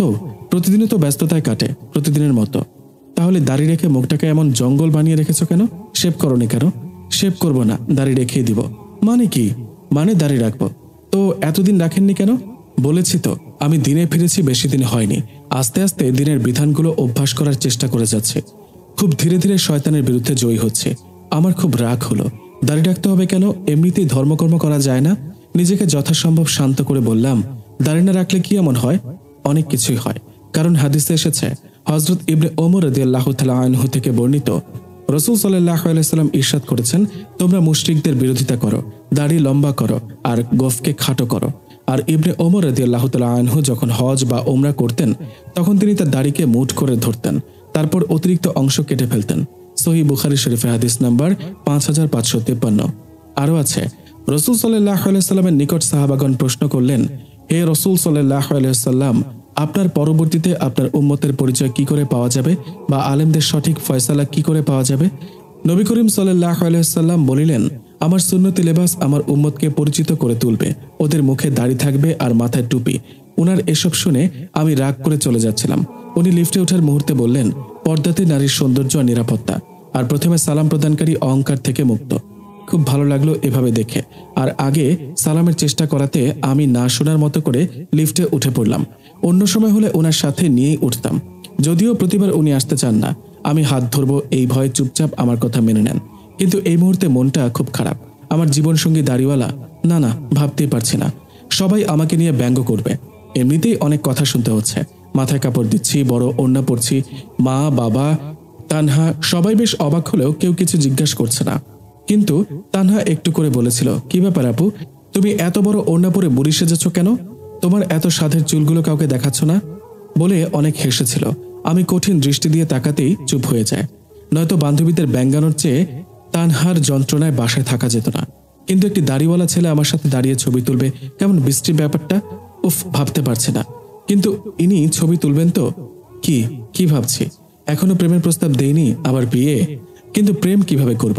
কেউ ইয়াসিরের পিক দেখতে চাইলে দাড়িওয়ালা দেখে কি প্রতিক্রিয়া সব একে একে ওদের চেহারা সহ মাথায় আসতে লাগলো। যেন ভিডিও দেখছি, সব স্পষ্ট চোখের সামনে দৃশ্যমান হয়ে গেল। না না বলে চিৎকার করে উঠলাম। কিন্তু ইয়াসিরকে ছাড়া আমি কিছুতেই ভাবতে পারি না। যাক, দেখি আগে ওনাকে আমার প্রেমে হাবুডুবু খাওয়াই, তারপর না হয় দাড়ি কেটে ফেলার ব্যাপারে বলবো। আমাকে খুব ভালোবেসে ফেললে আমার কথা না রেখে যাবে কোথায়? পরের দিন সকালে পড়তে যাইনি। কেন যেন মাথায় আসলো, এতদিন ওনার কাছে পড়েছি, দুষ্টু মিষ্টি অনেক কথাই হয়েছে। উনি কি আমাকে একটু মিস করবেন না? যদিও আমার খুবই কষ্ট হবে ওনাকে না দেখে থাকতে। নিজেকে শক্ত করলাম। ওনার সাথে লুকোচুরি খেলা খেলতে ইচ্ছে হচ্ছে। এভাবে 3 দিন না যাওয়ার পর একদিন বিকালে তাসনি বাসায় আসলো। বলল, ভালো আছো তো আপু, ছাদে যাও না? তানহা বলল, তুমি কিছুটা অসুস্থ, মনমরা হয়ে থাকো। ওইদিকে ভাইয়া বলল, সামনে তোমার পরীক্ষা, তোমার পড়া মিস যাচ্ছে, তুমি আসছো না কেন? আমাকে গতকালও বলেছিল তোমার সাথে দেখা করে যেতে। মাগরিবের আজান দিয়ে দেওয়াতে আর আশা হয়নি। আমি ভালো আছি। তিনি চাইলে কি আমাকে ফোন দিয়ে খোঁজখবর নিতে পারতেন না? আমার নাম্বার তো ছিলই। আপু, তুমি জানো তো ভাইয়া কেমন? উনি ধর্মের প্রতিটি বিধানকে খুব কঠোরভাবে মানার চেষ্টা করেন। প্রায় 1 বছর আমাদের পরিবার ধর্মকে মানতে শুরু করেছে। এর আগে সাধারণ অন্য আধুনিক পরিবারের মতোই ছিল। ভাইয়া সবসময় দুশ্চিন্তা করেন, আবার শয়তানের ধোকায় পড়ে দিনের পথ থেকে বিচ্যুত না হয়ে পড়েন। বিশেষ করে মেয়েদের ব্যাপারে ভাইয়া খুব কঠোর। তিনি সবসময় বলেন, শয়তানের সবচেয়ে বড় অস্ত্র হলো নারী।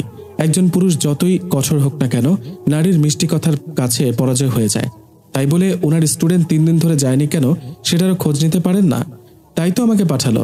যদি বিকল্প না থাকতো, মানে আমি না থাকতাম, তাহলে অবশ্যই খোঁজ নিতেন। কাল থেকে আসবে তো আপু? মাও তোমার কথা জিজ্ঞাসা করেছিল। আচ্ছা দেখি, আগামীকাল একটু ভালো লাগলে আসবো। আজকাল খুব ভোরে ঘুম ভেঙে যায়, যেন রুটিন হয়ে গেছে। ফজরের নামাজটাও লুকিয়ে পড়ে ফেলি, যেন কেউ না দেখে, লজ্জা পাবো বলে। মনটা ছটপট করছিল যাওয়ার জন্য। 2 বার যাওয়ার জন্য বের হয়েও যায়নি। কেন যেন আমার বিশ্বাস ছিল তিনি আমাকে কল করবেন। 6টা থেকে বারবার মোবাইলের দিকে দেখছি। আধা ঘন্টা হয়ে যাওয়ার পর যখন কল আসছে না, ইচ্ছে হচ্ছে নিজেই কল দিয়ে ইচ্ছা মতো ঝগড়া করি। কিন্তু তাও না দিয়ে মোবাইলের দিকে এক দৃষ্টিতে তাকিয়ে আছে। 7টার দিকে একটু তন্দ্রাচ্ছন্ন হয়ে চোখ লেগে আসছিল। অমনি কল। আমি এক লাফে মোবাইল হাতে নিয়ে হ্যালো বলতেই ওপাশ থেকে ইয়াসির বললেন, আই লাভ ইউ। তুমি কেন বোঝো না, তোমাকে একদিন না দেখলে আমার সারাদিনই মন খারাপ থাকে, আমি ভালো থাকি না, আমার দিন ভালো যায় না। কেন আমাকে কষ্ট দাও? কেন বুঝো না তোমাকে না দেখতে পেলে আমি পাগল হয়ে যাব? প্লিজ এক্ষুনি চলে আসো। আমি কি ভুল শুনছি? মোবাইলের দিকে আবার তাকালাম। নাম্বার ঠিকই আছে। খুশিতে এক লাফ দিতে খাট থেকে পড়ে গেলাম। উফ, এতক্ষণ তাহলে স্বপ্ন দেখছিলাম? আমি মনে হচ্ছে হাসতে হাসতে পাগল হয়ে যাব। স্বপ্নেই হোক না, ইয়াসির আমাকে আই লাভ ইউ বলেছে তো। আমাকে না দেখতে পেয়ে ইয়াসিরের অস্থিরতা স্বপ্ন হলেও দেখেছি। এসব ভাবতে ভাবতে হঠাৎ কল। মোবাইল হাতে নিতে ইয়াসির। আবার কি স্বপ্ন দেখছি? কেন জানি না আমার হাত পা তরতর করে কাঁপতে লাগলো। এতক্ষণ থেকে যাকে নিয়ে এত স্বপ্ন দেখছিলাম তার কল রিসিভ করতে যেন ভয় পাচ্ছি। হ্যালো, আসসালামু আলাইকুম। ওয়ালাইকুম আসসালাম রহমতুল্লাহ। কি ব্যাপার, আসনি কেন? সামনে পরীক্ষা ভুলে গেছো? আমি গেলেও কি না গেলেও কি, পরীক্ষা ভালো করলেও কি খারাপ করলেও কি, কারো কি কিছু আসে যায়? আর পরীক্ষার জন্যই বুঝি কল দিয়েছ? নয়তো বেঁচে আছি কি মরে গেছি তার খবরও নিতে না, তাই তো? মা জিজ্ঞেস করছিলেন তুমি আসছো না কেন। শুধুই কি আন্টি জিজ্ঞাসা করছে বলে কল দিয়েছ? তোমার পরীক্ষার ক্ষতি হবে, সিলেবাস তো কবেই শেষ। ঠিক আছে, দেখি কতটুকু কি হলো। আগামীকাল প্রস্তুতি নিয়ে এসে পরীক্ষা নেব। না, আসবো না, সে কাল দেখা যাবে, আমি জানি তুমি আসবেই বলে সালাম দিয়ে লাইন কেটে দিল। খুব রাগ হলো। আসলে রাগ ও নয়, অভিমান। সিদ্ধান্ত নিয়েছি আগামীকালও যাব না। কেন জানি না, প্রস্তুতি নিচ্ছিলাম। বিকালে ইয়াসিরের মা আর তাসনি বাসায় আসলেন। মা ইয়াসিরের মাকে দেখে খুবই অবাক হলেন, এমন অবাক যে লুকাতে পারেননি।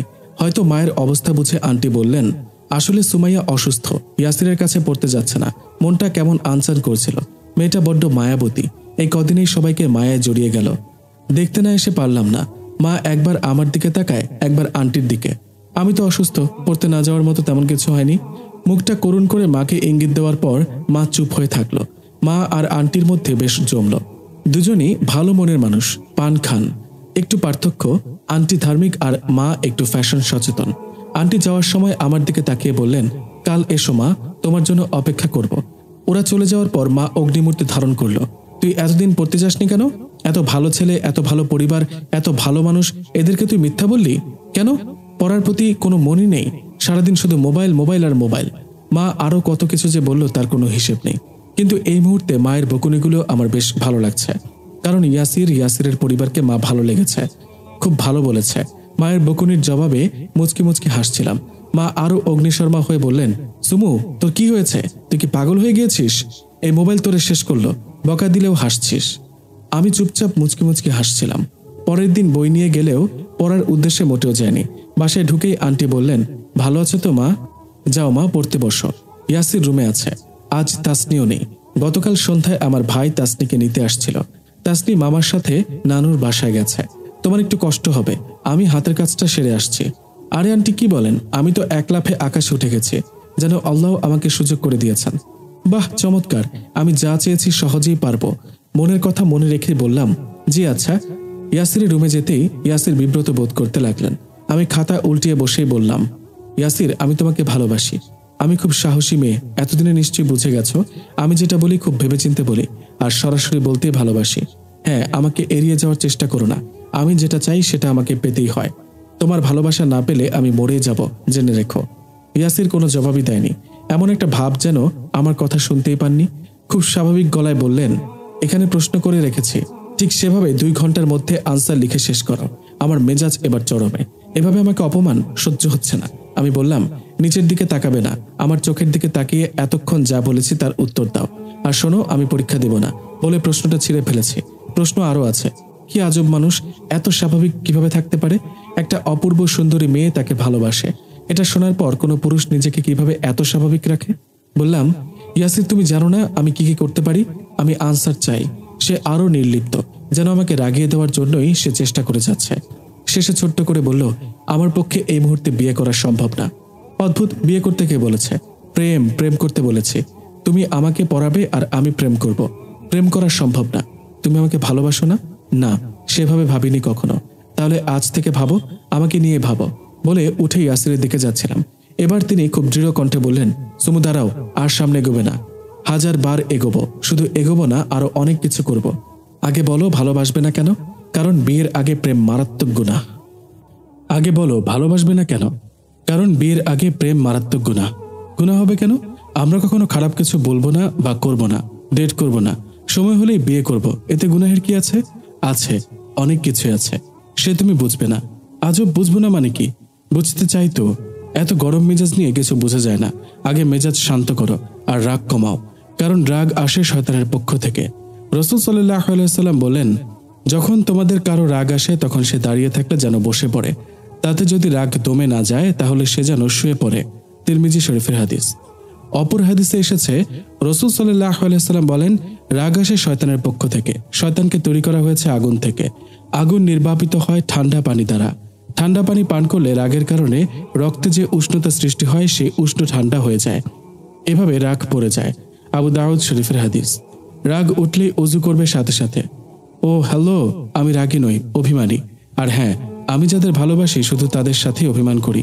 আমি তোমায় ভালোবাসি বলেই অভিমান করি। এভাবে করলে কি যে করি। আহ, ওর চেহারাটাতে কত যে মিষ্টি লাগছিল। একটু দুষ্টু হেসে বললাম, কিছুই করতে হবে না, জাস্ট একটু মিষ্টি করে বলো না, দেখো কত শান্ত হয়ে গেছি। শুধু শান্ত নয়, তোমাকে ভালোবেসে সাথে নিয়ে আগুনেও লাফ দিতে পারি। আমাকে ভালোবেসে আগুনে লাফ দেওয়া লাগবে না, আল্লাহকে ভালোবেসে আগুন থেকে রক্ষা পাওয়ার পথেই যেতে হবে। বলো না, তুমি যেভাবে বলো করব। শুধু একবার বলো ভালোবাসি। বলেছি তো, আমি যেভাবে বলি করতে হবে না, আল্লাহ যেভাবে বলেছেন করতে হবে। আল্লাহ তো কাউকে ভালোবাসতে নিষেধ করেননি, আর ভালোবাসা তো আল্লাহর পক্ষ থেকে আসে। আল্লাহর হুকুমের বাইরে গাছের পাতাও নড়ে না। যাদের প্রেম করে বিয়ে হয় তাদেরও আল্লাহর হুকুমেই হয়। তোমায় এভাবে বোঝানো সম্ভব নয়। ওয়েট, বলছি। প্রথমত, আল্লাহ ভালোবাসতে নিষেধ করেননি, কিন্তু নির্দিষ্ট কিছু সম্পর্কের নারীদের ভালোবাসতে পারবে, তার মধ্যে গায়রে মাহরাম অন্তর্ভুক্ত নয়। যেমন আল্লাহ তাআলা এ সম্বন্ধে কোরআন মাজিদে বলেন, অর্থাৎ তোমাদের জন্য হারাম করা হয়েছে তোমাদের মাতা, কন্যা, বোন, ফুপু, খালা, ভাইয়ের মেয়ে, বোনের মেয়ে, দুধ মাতা, দুধ বোন, শাশুড়ি, দৈহিক সম্পর্ক স্থাপিত হয়েছে এমন স্ত্রীর অন্য ঘরের যে কন্যা তোমার লালন পালনে আছে। যদি তাদের সাথে দৈহিক সম্পর্ক স্থাপিত না হয় তাহলে তাকে বিবাহ করাতে দোষ নেই। এছাড়া তোমাদের ঔরসজাত পুত্রের স্ত্রী ওই একত্রে দুই সহোদরা বোনকে বিবাহাধীনে রাখা। তবে আয়াত নাজিলের পূর্বে যা হয়ে গেছে তা আলাদা। নিশ্চয়ই আল্লাহ তাআলা ক্ষমাশীল, পরম দয়ালু। আর শরীয়ত সম্মত পন্থায় প্রাপ্ত কৃতদাসী ব্যতীত বিবাহিতা যে অন্যের বিবাহাধীনে আছে মহিলাদেরকেও তোমাদের জন্য হারাম করা হয়েছে। এদের বাইরে যে কোনো মুসলিম বা আহলে কিতাব মহিলাকে তোমাদের জন্য বিবাহ করা বৈধ করা হয়েছে। এটা আল্লাহ তাআলার পক্ষ থেকে নির্দিষ্ট। সূরা নিসা আয়াত 24-25। কোরআনে বর্ণিত এই নির্দিষ্ট ব্যক্তিগুলোকে ছাড়া অন্য সবাইকে বিয়ে করা যাবে না, অর্থাৎ এর বাইরে সবাই গায়রে মাহরাম। এরা ব্যতীত অন্যদের সাথে কথা বলা বা অন্য কিছুর ব্যাপারে হাদিসে এসেছে, রাসূলুল্লাহ সাল্লাল্লাহু আলাইহি ওয়াসাল্লাম বলেছেন, কোনো গায়রে মাহরাম নারীর প্রতি দৃষ্টি দেওয়া চোখের জেনা, অশ্লীল কথাবার্তা বলা জিহ্বার জেনা, অবৈধভাবে কাউকে স্পর্শ করা হাতের জেনা, ব্যভিচারের উদ্দেশ্যে হেঁটে যাওয়া পায়ের জেনা, খারাপ কথা শোনা কানের জেনা, আর জেনার কল্পনা করা ও আকাঙ্ক্ষা করা মনের জেনা। অতঃপর লজ্জাস্থান একে পূর্ণতা দেয় অথবা অসম্পূর্ণ রেখে দেয়। সহিহ বুখারী শরীফে হাদিস নাম্বার 6243। সুতরাং এর বাইরে সবই গুনাহ। দ্বিতীয়ত, বিয়ে আল্লাহর হুকুমেই হয়, আর ভালোবাসাও আল্লাহর পক্ষ থেকে আসে। সমস্ত জেনা থেকে দূরে থেকেই কাউকে ভালো লাগাটা আল্লাহর পক্ষ থেকেই আসে। তার সাথে কথা বলা যাবে না, তাকে খারাপ নিয়তে দেখা যাবে না, অর্থাৎ জেনার সাথে সম্পর্কিত কিছুই করা যাবে না। কারো মাধ্যমে বাবা বা অন্য কোনো মুরব্বীর কাছে জানানো, যেন তারা পারিবারিকভাবে বিয়ের ব্যবস্থা করতে পারে। আমাদের দেশে সমস্যা হচ্ছে, মেয়েরা বলতে লজ্জা পায়, আর বলে দিলে সে মেয়েকে বেহায়া বলা হয়। যাই হোক, পারিবারিকভাবে জানানোর চেষ্টা করতে হবে। ইসলামে বিয়ের আগে দেখা করা জায়েজ, কিছু কথা বলা জায়েজ, তবে সাথে একজন মুরব্বী মাহরাম থাকতে হবে। একা একা কথা বলা, দেখা করা, ফোনে অযথা কথা বলা হারাম। প্রয়োজনে 2-4টা কথা বলা যেতে পারে, তবে সতর্ক থাকতে হবে যে জেনা হয়ে যাচ্ছে না তো। বাকি আল্লাহই ভালো জানেন। তবে এক্ষেত্রে যেহেতু বিয়ের জন্য পাত্র নির্বাচন খুব কঠিন একটা কাজ, আর ভবিষ্যৎ সম্পর্কে আল্লাহ একমাত্র ভালো জানেন, মানে কার সাথে কে সুখী হবে তা শুধুই আল্লাহ ভালো জানেন, তাই এক্ষেত্রে নিজে নিজে সিদ্ধান্ত না নেওয়াই ভালো। এর সাথে এভাবেই দোয়া করা উচিত যে আমি অমুককে পছন্দ করি, সে যদি আমার জন্য কল্যাণকর হয়, আমাকে জান্নাতে নিয়ে যেতে সহায়তাকারী হয়, তবে আমাদের বিয়ে তুমি সহজ করে দাও। আল্লাহ সবকিছু নির্ধারণ করে রেখেছেন, দোয়ার মাধ্যমে এটা পাওয়া সহজ হবে। তাই যার সাথে বিয়ে লেখা আছে তার সাথে বিয়ে হবেই, সবাই বাধা দিলেও। বাপরে, কত কিছু বলে ফেলেছ, এবার একটু থামো। আমি তোমাকে ভালোবাসি এবং তোমাকে বিয়ে করব। এক্ষেত্রে প্রেম করলে কি এমন ক্ষতি হয়ে যাবে? সে নিচের দিকে দৃষ্টি স্থির রেখে একটু বিরক্ত হয়ে বলল, যেহেতু সবকিছু আল্লাহর হুকুমেই হয়, তুমি যদি কারোর সাথে প্রেম করো, তার সাথে যদি তোমার বিয়ে না হয়ে থাকে, অন্য কারোর সাথে বিয়ে হয়, তবে দুটো ক্ষতি। প্রথমত, তুমি তাকে ভুলতে পারবে না, অন্য যার সাথে বিয়ে হবে তাকে মন থেকে কখনো ভালোবাসতে পারবে না।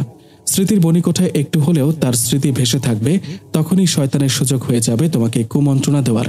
শয়তান তোমাকে বোঝাবে, তুমি অমুকের আগের প্রেমিকের সাথে হলে এসব হতো না। তুমি তাকে মিস করবে, শুরু হবে সংসারে অশান্তি। স্বামীর সংসারে নিজে এবং স্বামী কেউই শান্তিতে থাকতে পারবে না, আর শয়তান সবচেয়ে বেশি খুশি হয় স্বামী স্ত্রীর মধ্যে অশান্তি বাঁধিয়ে। দ্বিতীয়ত, আল্লাহর হুকুম না মেনে পরপুরুষের সাথে দিনের পর দিন মেলামেশার কারণে মারাত্মক গুনাহের সম্মুখীন হবে। কিন্তু আমি যে তোমাকে অনেক ভালোবাসি, এত কিছু বলার পরও এবার এসব বলছো? আচ্ছা বাদ দাও, যদি কেউ কাউকে ভালোবাসে সেক্ষেত্রে কি করণীয়? মনে হলো ইয়াসির কিছুটা কঠিন দৃষ্টি দিয়ে জাস্ট কয়েক সেকেন্ডের জন্য চোখ তুলে তাকালো, বলল, যদি এমন কিছু হয় তবে পরিবারকে তাড়াতাড়ি বিয়ের ব্যবস্থা করতে বলা উচিত, যাতে গুনাহ থেকে বাঁচা যায়। ওহ, বুঝেছি, আমাকে কিছু করতে হবে বলে দুষ্টুমির হাসি হাসতে থাকলাম। সে বোধহয় আমার অবস্থা বুঝে বলল, এসব বাজে চিন্তা মাথা থেকে ফেলে দিয়ে পড়ালেখায় মনোযোগ দাও, সামনে পরীক্ষা। কি বাজে চিন্তা? তুমি তো বললে কাউকে ভালোবাসলে বিয়ের ব্যবস্থা করা উচিত, আমি তো তাই করতে চাচ্ছি। তাছাড়া তুমি নিজের বিয়ের প্রস্তাব নিজে দেওয়াকে সমর্থন করেছ, আর আমি তো গুনাহ থেকে বাঁচতে চাই। তোমাকে ভালোবেসে নিজেকে বদলাতে চাই। আমার জন্য আমাকে ভালোবেসে বদলে যাওয়ার কোনো দরকার নেই। খুব বেশি দরকার হলো আল্লাহকে ভালোবেসে আল্লাহর সন্তুষ্টির জন্য আল্লাহর বিধানের মতো করেই নিজেকে বদলানো। আমি আরেকটু কাছে ঘেঁষে বললাম, প্লিজ তুমি না হয় তোমার পরিবারকে বলো না বিয়ের প্রস্তাব দিতে। কেন আমি বলবো?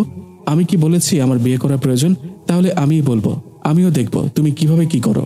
সে চুপ হয়ে থাকলো, একটা শব্দও বলল না। আবার আমি বললাম, ও আচ্ছা বুঝেছি তুমি কি চাচ্ছ। সোজা গিয়ে শাশুড়ি মাকে বলবো আমার বাসায় বিয়ের প্রস্তাব পাঠান, আমি আপনার ছেলেকে বিয়ে করতে চাই। সেদিন বাসায় গিয়ে ইয়াসিরের কথাগুলো নিয়ে গভীরভাবে ভাবনায় পড়ে গেলাম। তবে আমার ভাবনাটা এমন পর্যায়ে পৌঁছে গেছে যার শেষ কিছুই নেই। বলা যায় আমাকে কি করতে হবে এক প্রকার ধরে নিয়েছে। এমনও হতে পারে এটা ইয়াসিরের পক্ষ থেকে ইঙ্গিত। হয়তো তিনিও আমাকে পছন্দ করেন, কিন্তু মানুষের মঙ্গলের জন্য নির্ধারিত ধর্মের বিধিবিধান তাকে অনেক কিছু করতে বাধা দিচ্ছে, যেটা আমরা ধর্ম সম্পর্কে না জানা মানুষ মানি না বা মানতে চাই না। আমি বুঝে গিয়েছি ওনার সাথে প্রেম করা সম্ভব নয়।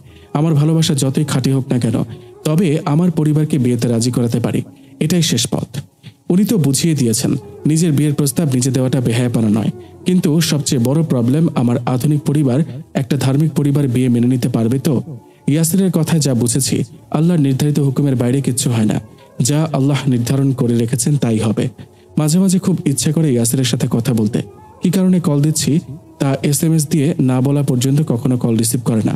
কতবার বলেছি ফেসবুক আইডিটা দাও, সে কখনো দিবে না। আরে বাবা, মেসেঞ্জার দিয়ে আমি তো তাকে খেয়ে ফেলতে পারবো না। আর কিছুই ভাবতে ইচ্ছে হচ্ছে না, কল দিয়ে দিলাম। একবার, দুইবার, তিনবার, কল রিসিভ করলো না। মেসেজ দিয়ে বললাম জরুরি দরকার, প্লিজ কথা বলো। টুং করে তার মেসেজ, আমি বাইরে আছি, কাল ফজরের পরে দেখা করো। কাল দেখা করে বললেই হলো? আমার যে এক্ষুনি কথা বলতে ইচ্ছে হচ্ছে। দাঁড়াও, অপেক্ষা করো, সব তোমাকে দেখাবো। আমাকে এড়িয়ে চলার মজা দেখিয়ে ছাড়বো, কাল হতে দাও। সেদিন সন্ধ্যায় মাকে রান্নায় হেল্প করছিলাম আর ভাবছিলাম মাকে কিভাবে বলবো। রান্নার এক পর্যায়ে মা বলল, কিরে সুমু, কিছু বলবি? পড়ালেখা না করে এখানে কি করিস? টাকা লাগবে? না মা, একটা কথা বলার ছিল। সেটা তো আগেই বুঝতে পেরেছি। কি এমন কথা তুই এত ইতস্তত করছিস? ইয়ে মা, আমি একজনকে ভালোবাসি, কিন্তু সে। কথা শেষ না করে মাকে জড়িয়ে ধরে কান্না করে দিলাম। মা আধুনিক মানুষ, মেয়ে যাকে পছন্দ করবে তার হাতে তুলে দেবে। মায়ের জন্য এসব কোনো ব্যাপার না। তাছাড়া মায়ের সাথে আমার রিলেশন বন্ধুর মতোই। যেসব কথা কাউকে বলতে পারি না, সেসব মায়ের সাথে অবলীলায় শেয়ার করতে পারি। কিন্তু দাড়িওয়ালা ছেলে মা বা নানার বাড়ির পরিবারের জন্য খুব বেশি অনাকাঙ্ক্ষিত। কিছু সময় আগেও আমার জন্য ধার্মিক ছেলে অনাকাঙ্ক্ষিত ছিল, কিন্তু ভাগ্যের লিখন করা যায় না খণ্ডন। কে জানতো দাড়িওয়ালা কাউকেই আমি পাগলের মতো ভালোবেসে ফেলবো। মা আমাকে কিছুক্ষণ জড়িয়ে ধরে শান্ত করে লিভিং রুমে নিয়ে এসে বলল, কিন্তু কি রে মা, বল থেমে গেলি কেন? তাছাড়া আগে পড়াশোনা শেষ করতে হবে তো। মা মুচকি এসে আবার বলল, ছেলেটা কে? মা, আমি তাকে খুব ভালোবাসি, তাকে ছাড়া আমি কিছুই ভাবতে পারি না। সে কে বলবি তো? আমাদের কষ্ট কমে গেল, কষ্ট করে আর ছেলে খুঁজতে হবে না। মা, তুমি মজা নিচ্ছ? ছেলেটা ইয়াসির। মা বসা থেকে উঠে দাঁড়িয়ে গেল, বলল, কি বলিস? তুই কি সত্যি তাকে বিয়ে করতে চাস নাকি মজা নিচ্ছিস? আমাদের পরিবারের কোনো জামাই, এমনকি কোনো ছেলেও এমন নয়। তোর দাদা বাড়ির লোকজন ধার্মিক, কিন্তু তাদের মধ্যেও কেউ এমন নয়। নামাজ কালাম পড়ে, কিন্তু কাপড় চোপড়ে এত কঠোর না। না মা, মজা নিচ্ছি না, আমি সত্যি ইয়াসিরকে খুব ভালোবেসে ফেলেছি। সেটা না হয় বুঝলাম, তুই কি ইয়াসিরের মা বোনে চলাফেরা দেখেছিস? কেমন প্রচন্ড গরমেও কেমন কালো বোরকা পরে নিজেকে আবৃত করে রাখে। ইয়াসিরের বোন তাসনি বয়সে তোর চেয়েও অনেক ছোট। সেদিন লিফটে দেখা, চিনতেই পারিনি। এত ঢিলেঢালা বোরকা পরেছে, মনে হচ্ছিল 35-40 বছরের মহিলা। দেখ, এত সুন্দর স্লিম ফিগারের মেয়েটি কেমন বুড়ি সেজে বাইরে যায়। তুই পারবি তো এমন করে নিজেকে সাজাতে? হ্যাঁ মা, আমি সবই পারবো। তুই আরো কয়েকদিন ভেবে তারপর আমার সাথে কথা বলিস, তারপর আমি সবার সাথে কথা বলবো। ভাবার দরকার নেই, তুমি যখন সময় নিতে চাচ্ছ সময় নাও। পরের দিন ইয়াসিরের বাসায় পড়তে যাওয়ার দরকার না হলেও পড়তে গেলাম। মাকে যখন বলে ফেলেছি ইয়াসিরের পক্ষ থেকে নিশ্চয়তা দরকার। মা এগোনোর পর ইয়াসির যদি মানা করে দেয়, লজ্জায় মরে যাওয়া ছাড়া আর কোনো পথ থাকবে না। একটা লম্বা চিঠি লিখলাম, কোনো সম্বোধন করতে পারলাম না। ইচ্ছে হচ্ছিল প্রিয় ইয়াসির বলি, কিন্তু সে অধিকার আমি এখনো আদায় করতে পারিনি। প্রিয় স্যার বলতে ইচ্ছে করেনি, কারণ আমি তোমাকে যতটুকু আপন ভাবি, কখনো কোনো ছাত্রী কোনো স্যারকে ততটুকু আপন ভাবতে পারে কিনা জানি না। আসসালামু আলাইকুম। জানো, এই সালাম দেওয়াটাও আমি তোমার কাছে শিখেছিলাম। যে পরিবেশে আমার বড় হওয়া, সেখানে সালামের ব্যবহার খুবই কম। খুব মুরব্বী ধরনের কাউকে সালাম দেওয়া হয়। কিন্তু যেদিন তুমি বলেছিলে রাসূল সাল্লাল্লাহু আলাইহি ওয়াসাল্লাম বলেছেন প্রথমে সালাম প্রদানকারী অহংকার থেকে মুক্ত, সেদিন থেকে সালামের প্র্যাকটিসিং শুরু করি। আমি নিজেকে যতই সুন্দরী মনে করি না কেন, কিছুটা অহংকার থাকলেও কেন জানি না নিজেকে অহংকারী ভাবতে ভালো লাগতো না। একদিন বলেছিলে, রাসূল সাল্লাল্লাহু আলাইহি ওয়াসাল্লাম বলেছেন, সম্মান আল্লাহর কাপড় এবং অহংকার তার চাদর। আল্লাহ বলেন, যে ব্যক্তি এ ব্যাপারে আমার সঙ্গে ঝগড়া করবে আমি তাকে অবশ্যই শাস্তি দেব। সহিহ মুসলিম শরীফে হাদিস নাম্বার 6441। যে সমস্ত হাদিস আল্লাহ তাআলা বলেছেন রাসূল সাল্লাল্লাহু আলাইহি ওয়াসাল্লামের মাধ্যমে, কিন্তু কোরআনে আয়াত নয় বা কোরআনে লিপিবদ্ধ নয় বা রাসূল সাল্লাল্লাহু আলাইহি ওয়াসাল্লাম কোরআন হিসেবে লিখতে বলেননি, এই হাদিসগুলোতে আল্লাহ বলেছেন উল্লেখ থাকবে, সে সকল হাদিসই হলো হাদিসে কুদসি। রাসূল সাল্লাল্লাহু আলাইহি ওয়াসাল্লাম বলেন, আল্লাহ পাক বলেন, অহংকার আমার চাদর এবং শ্রেষ্ঠত্ব আমার ইজার। সুতরাং যে ব্যক্তি এই দুটির কোনো একটি নিয়ে আমার সাথে বিরোধিতা করবে আমি তাকে জাহান্নামে নিক্ষেপ করব। ইবনে মাজাহ 2/308। এরপর থেকে কেন যেন খুব ভয় হতো। নিজেকে অহংকার মুক্ত ভাবার জন্য হলেও প্রথমে সালাম দিতে চেষ্টা করতাম। বইতে অনেক পড়েছি অহংকার পতনের মূল, কিন্তু এভাবে কখনোই ভাবিনি। জানো ইয়াসির, ফেসবুকে পর্দা সম্পর্কে খোসা ছাড়ানো কলা আর চকলেট অনেক উদাহরণ পড়েছি পর্দা নারীকে সর্বপ্রকার বিপদ থেকে উদ্ধার করতে পারে, কিন্তু তা কখনো আমার মনে বিন্দু পরিমাণও দাগ কাটতে পারেনি। একটিবারের জন্য ভাবিনি আমারও পর্দা করা উচিত। এমন নয় যে আল্লাহকে ভালোবাসি না বা আল্লাহর হুকুম অমান্য করার পর্দা আছে, কিন্তু যেদিন তুমি বলেছিলে পর্দা তোমাকে বিপদ থেকে উদ্ধার করতে পারুক আর নাই পারুক, পর্দা তোমাকে মুক্তার মতো দামি বানাক আর নাই বানাক, তুমি পর্দা করবে, কারণ তা একমাত্র আল্লাহর হুকুম বলেই। সেটা বাহ্যিক দৃষ্টিতে তোমার জন্য মঙ্গলের হোক আর অমঙ্গলের হোক, তুমি শান্তি পাবে। যেমন আজকাল অনেকেই কিয়ামত, পরকাল, এমনকি আল্লাহকেও অবিশ্বাস করে, কিন্তু আমরা ইমানদাররা তারা যতভাবেই এগুলোর অবিশ্বাস্যতা প্রমাণ করুক আমরা বিশ্বাস করি, কারণ আল্লাহ বলেছেন কিয়ামত, পরকাল, জান্নাত, জাহান্নাম সত্য, আর আমরা বিনা সন্দেহেই মেনে নিয়েছি। ঠিক তেমন পর্দা করবে, কারণ এটা একমাত্র আল্লাহ তাআলা বলেছেন বলে। যখন ভার্সিটিতে সবাই আমার বড় ওড়না নিয়ে হাসাহাসি করছিল, ঠিক তখনই মনে পড়েছিল তোমার কাছ থেকে শোনা কোরআনের আয়াতগুলো। আল্লাহ বলেছেন, হে নবী, আপনি আপনার স্ত্রীগণ ও কন্যাদেরকে এবং মুমিনদের স্ত্রীগণকে বলুন তারা যেন তাদের চাদরের কিয়দংশ নিজেদের ওপর টেনে নেয়, এতে তাদেরকে চেনা সহজ হবে, ফলে তাদেরকে উত্ত্যক্ত করা হবে না। সূরা আহজাব আয়াত 59। আল্লাহ বলেছেন, পার্থিব জীবনের ওপর কাফের দিগকে উন্মত্ত করে দেওয়া হয়েছে, আর তারা ঈমানদারদের প্রতি লক্ষ্য করে হাসাহাসি করে। পক্ষান্তরে যারা পরহেজগার তারা সেই কাফেরদের তুলনায় কিয়ামতের দিন অত্যন্ত উচ্চ মর্যাদায় থাকবে, আর আল্লাহ যাকে ইচ্ছা সীমাহীন রুজি দান করেন। সূরা বাকারা আয়াত 212। আল্লাহ আরো বলেছেন, দেশে বিদেশে কাফেরদের অবাধ চালচলন যেন তোমাদিগকে মোহে না ফেলে দেয়। এটা হলো সামান্য দিনের প্রাপ্তি, এরপর তাদের ঠিকানা হবে জাহান্নাম, আর সেটি হলো অতি নিকৃষ্ট স্থান। সূরা আল ইমরান আয়াত 196-197। খুব শক্তি পেয়েছিলাম, যেন পর্দা করতেই হবে, সেটা কিভাবে যেন মনের মধ্যে গেঁথে গেল। জানো কি তুমি, আমার বান্ধবীদের মধ্যে অনেকেই দেখেছি বিয়ের পর বদলে গেছে। অনেকেই তো কাউকে ভালোবাসে বা প্রেম করেই বিয়ের আগে থেকেই স্বামীর মতো হতে শুরু করেছে। কিন্তু তুমি বলেছিলে আমাকে ভালোবেসে বা আমার জন্য আমার মতো করে বদলাতে হবে না, বদলাতে হবে একমাত্র আল্লাহকে ভালোবেসে আল্লাহর জন্য। সেদিন জানো ঘুমাতে পারিনি, এত বেশি খুশি হয়েছিলাম। অনেককে বলতে শুনেছি, বয়ফ্রেন্ড বলেছে আমার পরিবার এসব পছন্দ করে না, তুমি এভাবে কাপড় পরো না, একটু শালীন কাপড় পরো।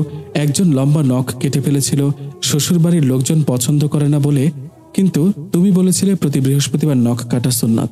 কি চমৎকার! তোমার জন্য, তোমার পরিবারের মন পাওয়ার জন্য আমাকে কিছুই করতে হবে না, শুধুমাত্র আল্লাহ আর তার রাসূল সাল্লাল্লাহু আলাইহি ওয়াসাল্লামকে ভালোবেসে তাদের নির্দেশ পালন করলেই সবার মন খুব সহজেই পেয়ে যাবে। কি এক অন্যরকম শান্তি বোঝাতে পারবো না। তোমার পরিবারের জন্য নিজেকে বদলে ফেলেছি বলে একটু আত্মসম্মানে লাগবে না।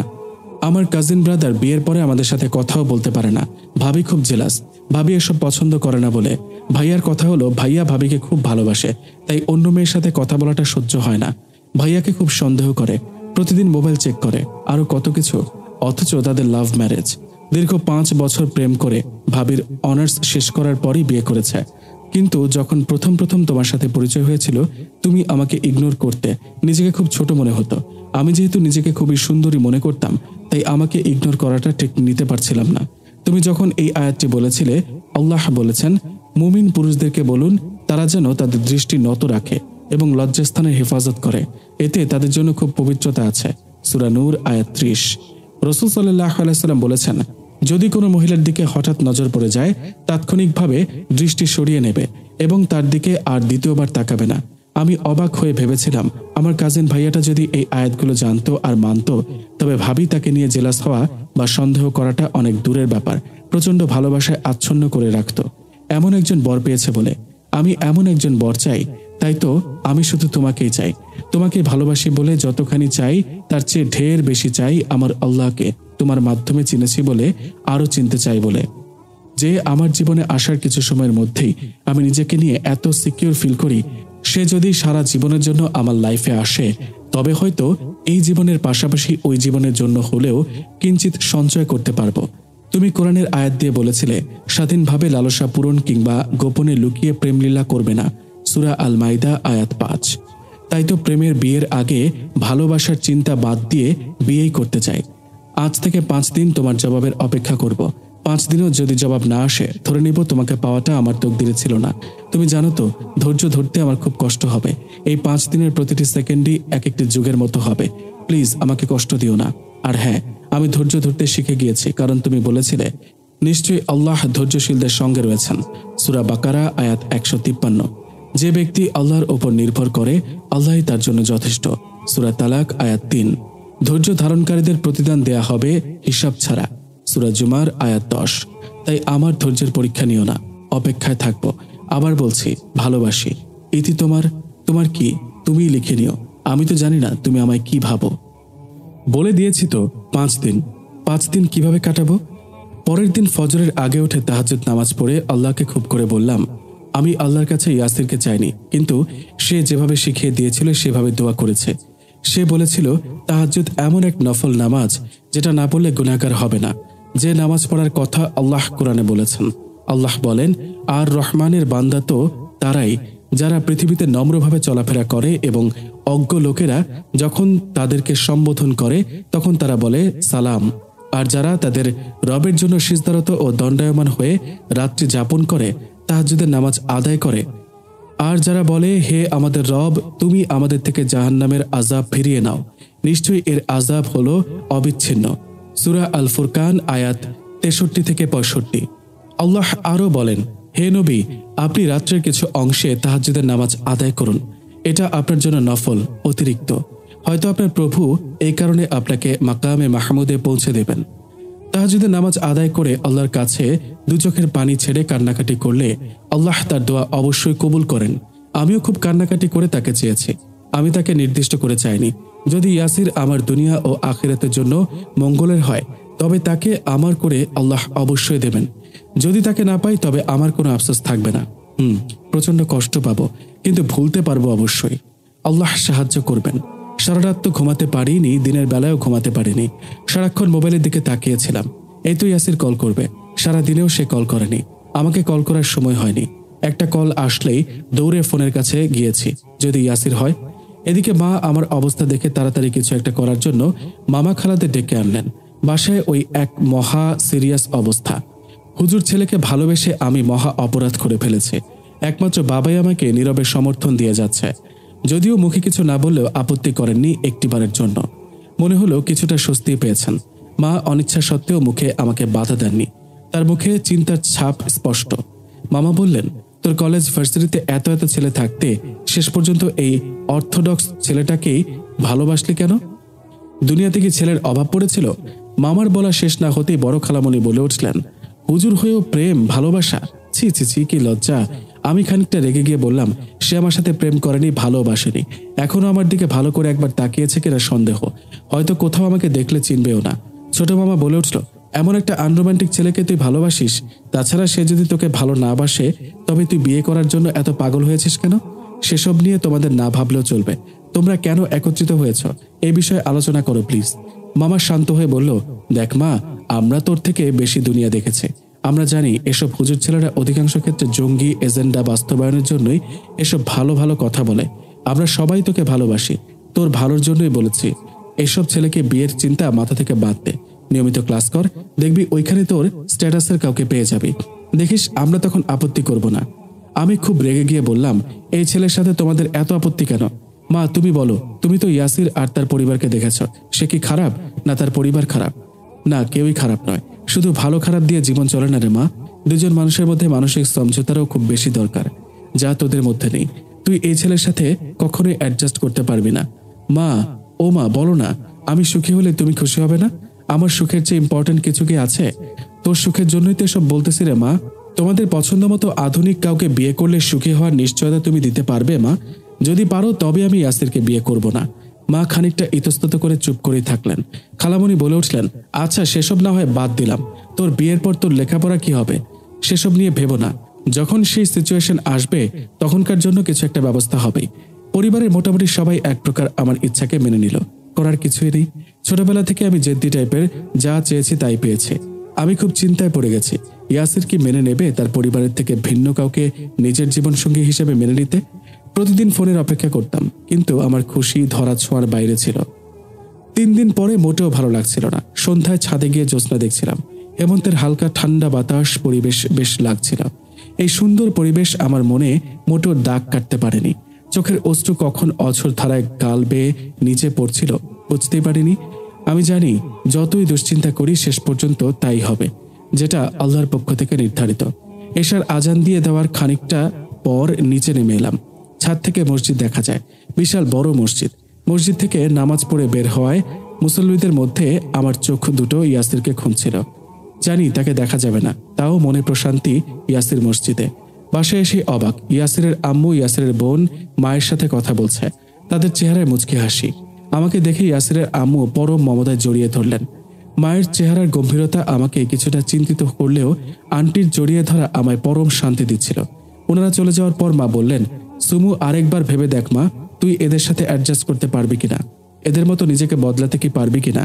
ইয়াসিরের মা বিয়ের প্রস্তাব নিয়ে এসেছিল। মেঘনা যেতেই বৃষ্টি। আমি ভাবতে পারছি না, আল্লাহর করুণা আমার কাছে এভাবে আসবে কল্পনাও করিনি। কিন্তু কিভাবে এসব হলো? ইয়াসির তো আমাকে ভালোবাসে না, তার কোনো আচরণেই মনে হয়নি সে আমাকে ভালোবাসে। সে যাই হোক, এসব আমার ভাববার দরকার নেই। এই সুসংবাদ আল্লাহর পক্ষ থেকে আসে ভেবে এক চিৎকার দিয়ে মাকে জড়িয়ে ধরলাম। খুশিতে চোখের পানি যেন বাঁধ মানছে না। বললাম, মা প্লিজ চিন্তা করো না, তোমার মেয়ে ইনশাআল্লাহ অসুখী হবে না। একদিন তুমি এই সিদ্ধান্তের জন্য আল্লাহর শুকরিয়া আদায় করবে। মাও আমাকে জড়িয়ে ধরল। এক হৃদয় বিদারক দৃশ্যের অবতারণা হলো। মা আমাকে ছেড়ে দিয়ে বললেন, কিন্তু 1 মাস পরেই তো তোর পরীক্ষা, কত প্রস্তুতি নিয়েছিস? ওরা তো চাচ্ছে 1 সপ্তাহের মধ্যেই, মানে আগামী শুক্রবারই বিয়েটা হয়ে যেতে। কালই ইয়াসিরের আব্বু তোর আব্বুর সাথে কথা বলবে। কিছুটা অবাক হলাম, কেন এত তাড়াহুড়া? বললাম, মা ওরা যেভাবে চায় সেভাবেই করো প্লিজ। রুমে এসে ফোনের দিকে কিছুক্ষণ তাকিয়ে থাকলাম আর ইয়াসিরের কথাই ভাবছিলাম। এখন তো বিয়ে হবেই, আমার সাথে কথা বললে নিশ্চয়ই ইয়াসিরের আপত্তি থাকবে না ভেবে কল দিলাম। 2 বার কল দেওয়ার পরও রিসিভ করছে না। মেসেজ দিলাম, কেন এমন তুমি? আমার কষ্টটাকে বুঝো না? তোমার সাথে কথা বলতে চাই, আর কত কষ্ট দিবে? প্লিজ কল রিসিভ করো। টুং করে মেসেজ আসলো, কোনো দরকারি কথা না থাকলে ইনশাআল্লাহ আগামী শুক্রবারেই কথা বলবো। আবার মেসেজ দিলাম, কিন্তু এখন তো আমাদের বিয়ে হবে। বিয়ে হয়নি তো, ঠিক আছে, এতদিন ধৈর্য ধরেছি, আর কটা দিন ধৈর্য ধরবো, নো প্রবলেম বলে মোবাইল রেখে দিয়ে এশার নামাজ আদায় করে শান্তির ঘুম দেওয়ার জন্য বিছানায় গেলাম। শুক্রবারে বিয়েটা হয়ে গেল। বরযাত্রী ছিল মাত্র 10 জন। বরযাত্রীর খাবার ছিল সফট ড্রিঙ্ক আর স্টার্টার। আমার পরিবারের এমন বিয়ে হয়নি বলা যায়। সবাই অবাক হয়ে আলোচনা করছিল, এমন বিয়ে কিভাবে সম্ভব। আর যৌতুক ইয়াসিরের আম্মা ওয়াদা করেছিল যেন গিফট হিসেবে কিছুই না দেওয়া হয়। আমার পরিবারে মৌন কিছু বিরোধী থাকলেও ইয়াসিরের পরিবারের আচরণে মোটামুটি সবাই মানতে বাধ্য হয়েছিল এই পরিবারটা অন্য পরিবার থেকে আলাদা। আমার পরিবারের মতো যে পরিবার লোভ সংবরণ, যৌতুকের লোভ তাও না চাওয়ার আগেই করতে পারে, সে পরিবারের অবশ্যই আলাদা আত্মসম্মান বোধ আছে। কারণ আমাদের পরিবারগুলোতে যতই টাকা থাকুক, ছেলের শ্বশুরবাড়ি থেকে কিছু দেওয়াকে গর্বের মনে করা হয়। আবার অনেকেই তো ভিখারির মতো খুঁজে নেয়। বিয়ের আনুষ্ঠানিকতা শেষে ইয়াসির যখন রুমে আসলো, আমার হাত পা ঠান্ডা হয়ে যেতে লাগলো। কিছুটা ভয়ও কাজ করছিল। সে তো আমাকে ভালোবাসে না, কিভাবে কি হবে? পরিবারের সাথে এক প্রকার জেদ করে বিয়েটা করেছে। যাই হোক, আল্লাহর ইচ্ছাটাই তো বিয়েটা হয়েছে। সুতরাং সুখ দুঃখ যাই হোক, ভালো কিছুই হবে। যেন স্বপ্ন দেখছি। এত সহজে আমার স্বপ্নের বাস্তবায়ন ভাবতে পারছি না। ইয়াসির যখন পাশে এসে ঘুমটা উঠাতে যাবে, সেই মুহূর্তে খুব দুষ্টুমি ভরা আওয়াজে বললাম, তুমি তো আমাকে ভালোই বাসো না, তবে বিয়ে করার জন্য এত উতলা হয়েছে কেন?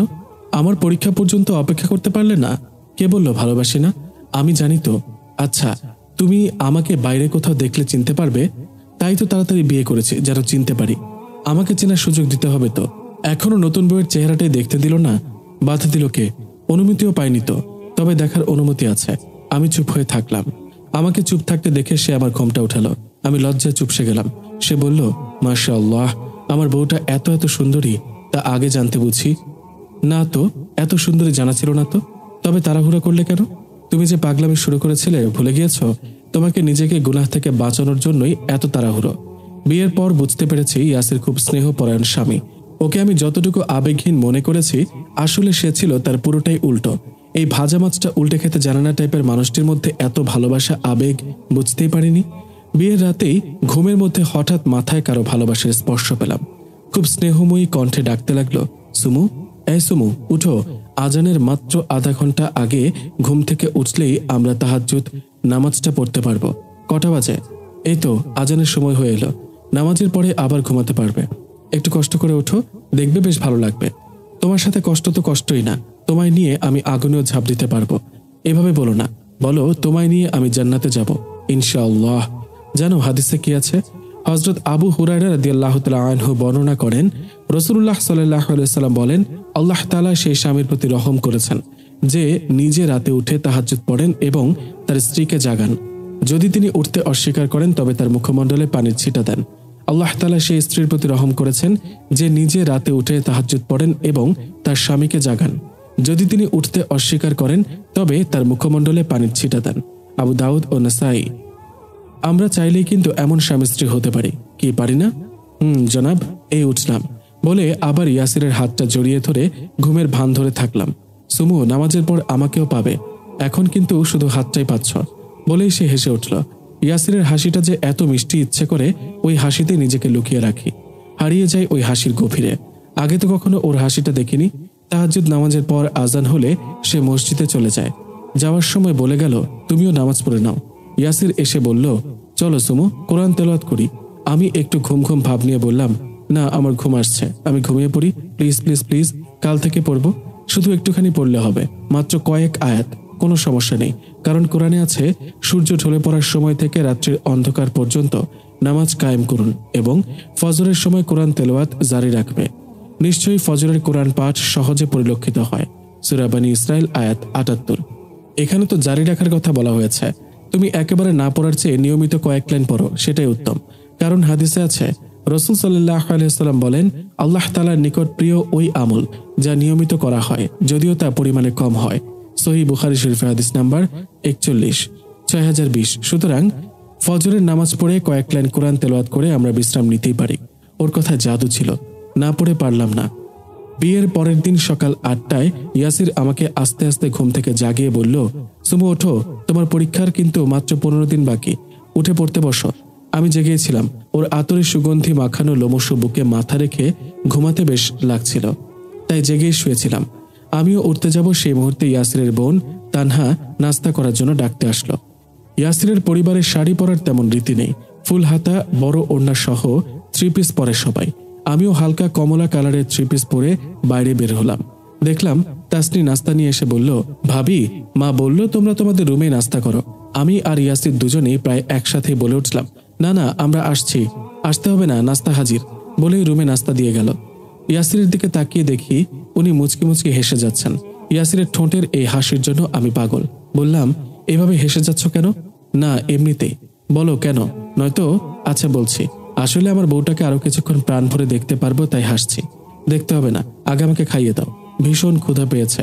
গতকাল দুপুরে ভাত খেয়েছিলাম, এরপর হালকা কিছুই। খাইয়ে দাও না, একটু আহ্লাদি স্বরেই বললাম। ইয়াসির প্লেট হাতে নিয়ে পরম মমতায় আমাকে খাইয়ে দিয়ে যাচ্ছে। ইয়াসির আর আমার বয়সের ব্যবধান খুব বেশি নয়, তবুও সে আমাকে এমনভাবে ট্রিট করে যেন আমি খুব বাচ্চা কেউ, খুব স্নেহের কেউ। সে আমাকে খাইয়ে দিচ্ছে আর আমি তার নুরানি নিষ্পাপ পবিত্র চেহারার দিকে অবাক নয়নে তাকিয়ে আছি। ওই চেহারায় এত মায়া কেন? কেন আমাকে এত টানে? ওর উজ্জ্বল শ্যামলা রঙের দাড়িওয়ালা মায়াবী চেহারা আমাকে পাগল করে তোলে। ওর লোমশ বুকে মাথা রেখে অনন্তকাল কাটিয়ে দিতে ইচ্ছে করে। দুজন নাস্তা সেরে ইয়াসির এক প্রকার জোর করেই পড়তে বসালো, কিন্তু পড়ায় কি আমার মন বসবে? আমি ওর মধ্যেই মত্ত। টেবিলে বসলাম, সবচেয়ে কঠিন সাবজেক্ট পরিসংখ্যান নিয়ে বসালো। সে আমাকে অনেকগুলো অঙ্ক করতে দিয়ে পাশে বসে আছে। ওর ভালোবাসায়, ওর উপস্থিতিতে আমি অঙ্কের অ করতে পারলাম না। সে খানিকটা মিষ্টি বিরক্তের ভান করে আবার আমাকে বোঝাতে লাগলো, আর আমি এক দৃষ্টিতে ওর দিকে তাকিয়ে আছি। আমার মাথায় এই মুহূর্তে শুধু ইয়াসির ছাড়া কেউই নেই। শেষে বলেই ফেললাম, আজ পড়ব না, কাল থেকে শুরু করি। না, আজ থেকে পড়তে হবে। আমি ন্যাকা কান্না কেঁদে বললাম, দুনিয়াতে কোনো বর বিয়ের পরের দিনই বউকে পড়তে বসেছে কিনা আমার জানা নেই। তুমি এমন আনরোমান্টিক, নিষ্ঠুর কেন? তুমি কি বুঝো না আমার মন তোমার সাথে সময় কাটানোর জন্য অস্থির হয়ে আছে, তোমার ভালোবাসার জন্য পাগল হয়ে আছে? আমাকে এমন করতে হয় কারণ আমি তোমার বরের পাশাপাশি তোমার টিচারও। তোমার ভালো রেজাল্টের দায়িত্ব আমার ওপর। আচ্ছা বাবা, কাল থেকেই পড়ব। ইয়াসির আমাকে একটা বই গিফট করলো, মাওলানা আশরাফ আলী থানভীর স্বামী স্ত্রীর দাম্পত্য জীবন। বলল, সময় পেলে পড়ো। দুপুরে আমি আর ইয়াসির বারান্দায় বসে বসে গল্প করছিলাম। জোহরের আজানের পরপরই ইয়াসির আমায় বলল, সুমু, জোহরের নামাজ পড়ে নাও। আমি মসজিদে গেলাম। ওহ ইয়াসির, কোথায় নতুন বিয়ে করে সুন্দরী বউকে নিয়ে সময় কাটাবে, তুমি মসজিদে চলে যাচ্ছ? বাসায় নামাজ পড়া যায় না? আর এত তাড়াতাড়ি পড়তে হবে কেন? মাত্রই তো আজান হলো, একটু পরেও পড়া যায় না? কোরআনে আছে, তোমরা নামাজ পড়ো নামাজিদের সাথে, অর্থাৎ তোমরা জামাত সহকারে নামাজ পড়ো, সূরা বাকারা। রাসূল সাল্লাল্লাহু আলাইহি সাল্লাম বলেন, জামাতের সাথে নামাজে 27 গুণ বেশি পুণ্য নিহিত রয়েছে। বুখারী, মুসলিম, তিরমিজি শরীফের হাদিস। তিনি আরো বলেন, একা নামাজ পড়া অপেক্ষা দুজনে জামাতে নামাজ পড়া উত্তম। দুজন অপেক্ষা বহুজন মিলে জামাতে নামাজ পড়া আল্লাহর কাছে আরো বেশি পছন্দনীয় এবং উত্তম। আবু দাউদ শরীফের হাদিস। রাসূল সাল্লাল্লাহু আলাইহি সাল্লামকে জিজ্ঞেস করা হয়েছিল, আমল সমূহের মধ্যে কোন আমল সর্বাধিক উত্তম? তিনি উত্তরে বলেন, আউয়ালে ওয়াক্তে সালাত আদায় করা। সুনানে আবু দাউদ শরীফের হাদিস নাম্বার 426। আমাদের উচিত জীবনের প্রতিটি ক্ষেত্রে আমার নির্দেশ ও রাসূল সাল্লাল্লাহু আলাইহি সাল্লামের সুন্নতের অনুসরণ করা। আচ্ছা বুঝলাম, ওকে তুমি যেভাবে শিখিয়ে দেবে সেভাবে হবে। সেদিন রাত্রে শাশুড়ি আম্মা আমাকে 10 ভরি ওজনের স্বর্ণের কমপ্লিট সেট উপহার দিলেন, যা আমার দেনমোহরের বাইরে। আমার দেনমোহর খুব কমই ছিল। বর্তমান সময়ে দেনমোহরের 4 ভাগের 1 ভাগও না, যা বিয়ের রাতেই ইয়াসির পরিশোধ করে দেন। আমার আত্মীয়দের মধ্যে অনেকেই বলেছিলেন, আমাকে ঠকানো হচ্ছে, ওনাদের তো সামর্থ্য আছে, চাইলেই দেনমোহর বাড়িয়ে দিতে পারেন, কিন্তু সুযোগ পেয়ে ইচ্ছা করেই দিচ্ছেন না। আমার আপত্তি ছিল না বলেই সবাই চুপ হয়েছিলেন।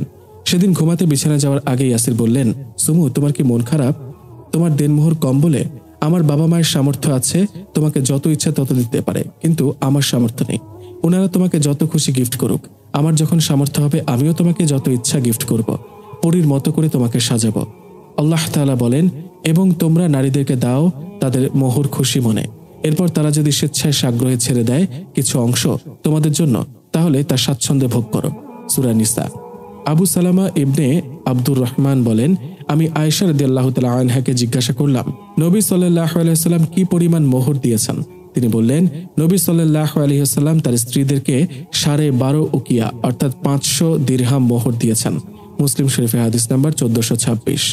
উম্মুল মুমিনিনদের মাঝে উম্মে হাবিবা রাদিয়াল্লাহু তাআলা আনহা এর মোহর বেশি ছিল। তার মোহর ছিল 4000 দিরহাম।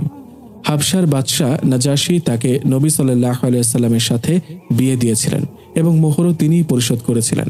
সুনানে আবু দাউদ শরীফের হাদিস নাম্বার 2107। রাসূল সাল্লাল্লাহু আলাইহি ওয়াসাল্লাম বলেন, সে বিয়ে অধিক বরকতময় যে বিয়েতে খরচ কম হয়। তাই মোহর অধিক হওয়া উচিত নয়, যাতে খুশি মনে পরিশোধ করা যায়, তেমনটাই হওয়া উচিত। আমি অবাক চোখে ওর দিকে তাকিয়ে আছি। কোনো মানুষ কি করে এত ভালো হতে পারে, এত সুন্দর করে বলতে পারে, ইয়াসির আমাকে নিয়ম করে সকাল সন্ধ্যা 2 বার পড়াতে বসায়। আমি পড়ার দিকে খেয়াল কম করে ওর দিকে বেশি তাকিয়ে থাকি। সেদিন বলল, এত অমনোযোগী কেন? পড়তে বসালে খেয়াল কোথা থাকে? কেন তুমি বুঝো না আমার সমস্ত মনোযোগ তোমার মধ্যে আটকে থাকে? তুমি তো বলেছিলে, রাসূল সাল্লাল্লাহু আলাইহি সাল্লাম বলেছেন, যখন স্বামী স্ত্রী একে অপরের দিকে প্রেম এবং মহব্বতের সাথে দৃষ্টি বিনিময় করে, তখন আল্লাহ তাআলাও তাদের উভয়ের প্রতি রহমতের বৃষ্টি বর্ষণ করেন। বুখারী শরীফের হাদিস নাম্বার 619। তবে এখন তাকাতে নিষেধ করছো কেন, বকা দিচ্ছ কেন বলে খানিকটা মন খারাপ করে অন্যদিকে মুখ ফিরিয়ে নিলাম। ইয়াসির বই খাতা বন্ধ করে হাতটা ধরে বিছানা নিয়ে এসে বলল, আচ্ছা ঠিক আছে, এবার বসো, বলেই অপলক চোখে আমার দিকে তাকিয়ে থাকলো। বললাম, এভাবে কি দেখছো? আল্লাহ রহমত পাওয়ার চেষ্টা করে যাচ্ছি, তুমিও দেখো, যত খুশি তত দেখো। এরপর কিন্তু পড়ালেখা। ওহ, পড়ালেখার কথা এখন বাদ দাও, এখন শুধু ভালোবাসা। শুধু দেখে কিন্তু ভালোবাসা হয় না, ভালোবাসার জন্য অনেক কিছু দরকার হয়, আর অনেক কিছু লাগবে। বলে সে আমার কাছে আসতে চাচ্ছিল, আর কিছুই পাবে না বলে দৌড়ে পালাতে গিয়ে ব্যর্থ হলাম। সেদিন ডাক্তারের কাছে কিছু পরীক্ষা করতে গিয়েছিলাম। ডাক্তার আমার নাম জিজ্ঞাসা করাতে আমি নিজের নাম সুমাইয়া ইয়াসির বলি। তখনই ইয়াসির আমার অরিজিনাল নাম সুমাইয়া আহমেদ বলে। আমার কিছুটা খারাপ লেগেছিল, যেহেতু সবাই বিয়ের পর বরের নামেই নাম দেয়। স্বাভাবিকভাবে আমিও তাই চাইতেই পারি। তাছাড়া আমি ইয়াসিরকে প্রচন্ড ভালোবাসি। বাসায় পৌঁছার পর বলি, কেন তোমার নামের সাথে আমার নাম দিলে না?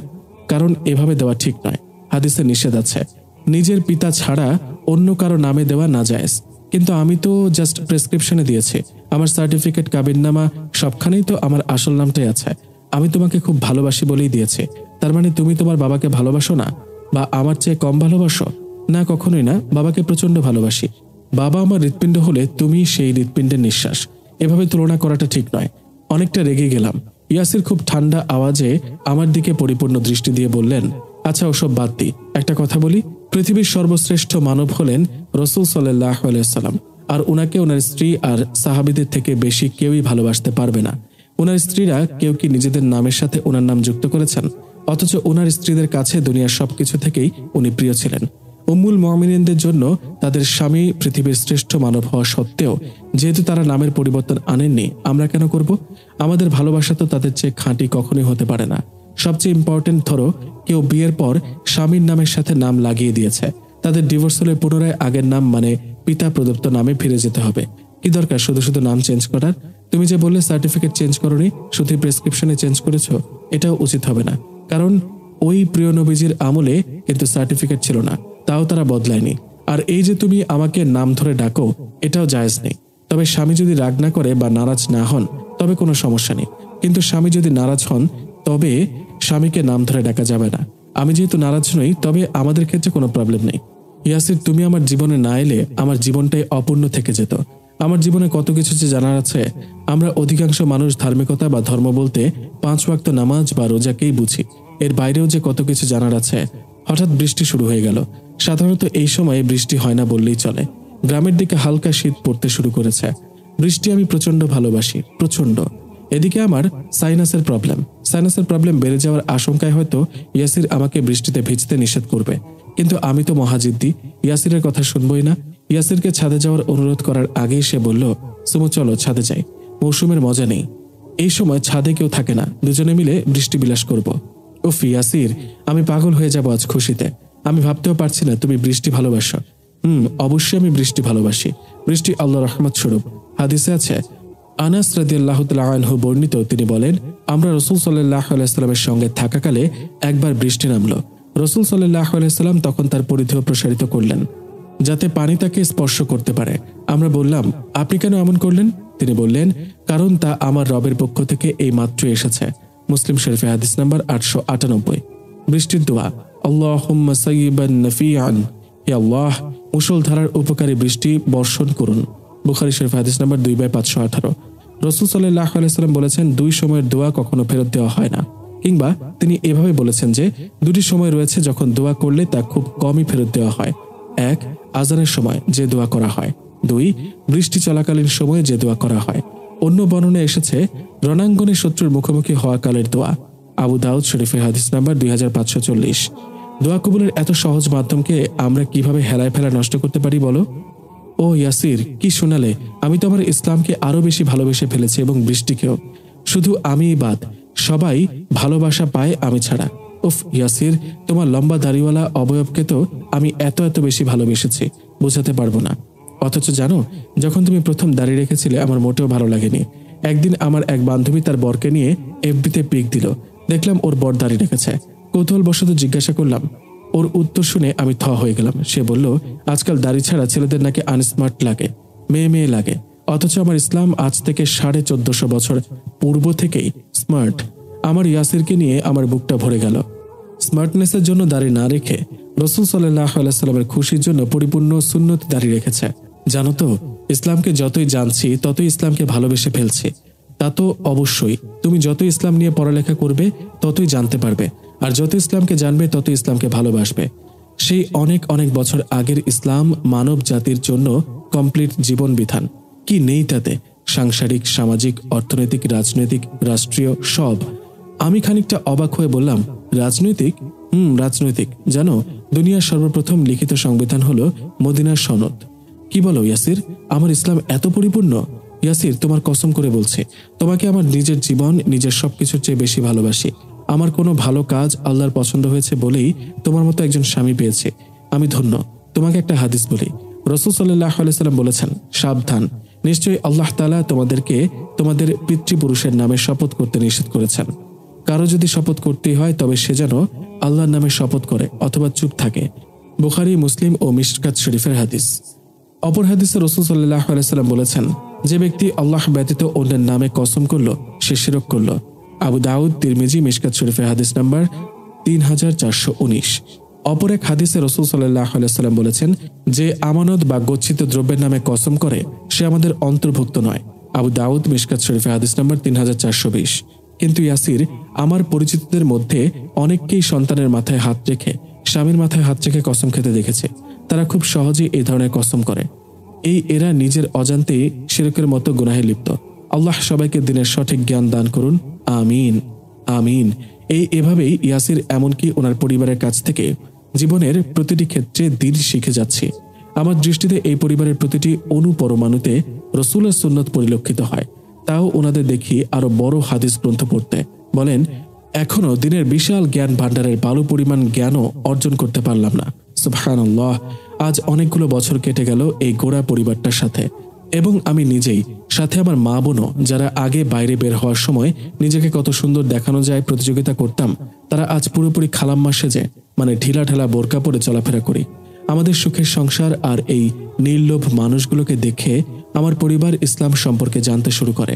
সত্যিকারের দিনদার শুধু নিজে দিনদার থাকে না, পুরো পরিবারের মধ্যেই পরিবর্তন নিয়ে আসে। তবে সেটা জোর করে বা কারোর সাথে অথবা কোনো পরিবারের সাথে খাপ খাওয়ানোর জন্য নয়।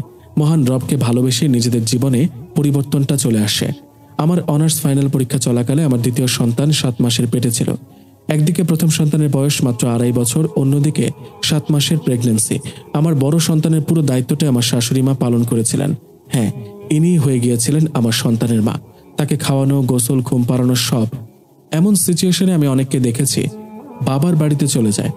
যদিও আমার বাবার বাসা 9 তলাতেই ছিল, তাও আমার শাশুড়ি আমার সন্তানকে মায়ের কাছে রেখে আসেনি। আর ইয়াসির তো এমনিতেই আমাকে রানী বানিয়ে রেখেছিল। পরীক্ষা চলাকালীন সময়ে সে আমাকে এত বেশি সহায়তা করত, নিজেকে সত্যি সত্যি রানী ভাবতাম। মেয়েরা নাকি নিজের বরের মধ্যে বাবার ছায়া খোঁজে। আমি বলবো, সত্যিকারের ইসলাম মানা, নবী সাল্লাল্লাহু আলাইহি সাল্লাম অনুসরণকারী স্বামীর চেয়ে উত্তম কেউ হতে পারে না। আমার রবের শুকরিয়া কিভাবে আদায় করব?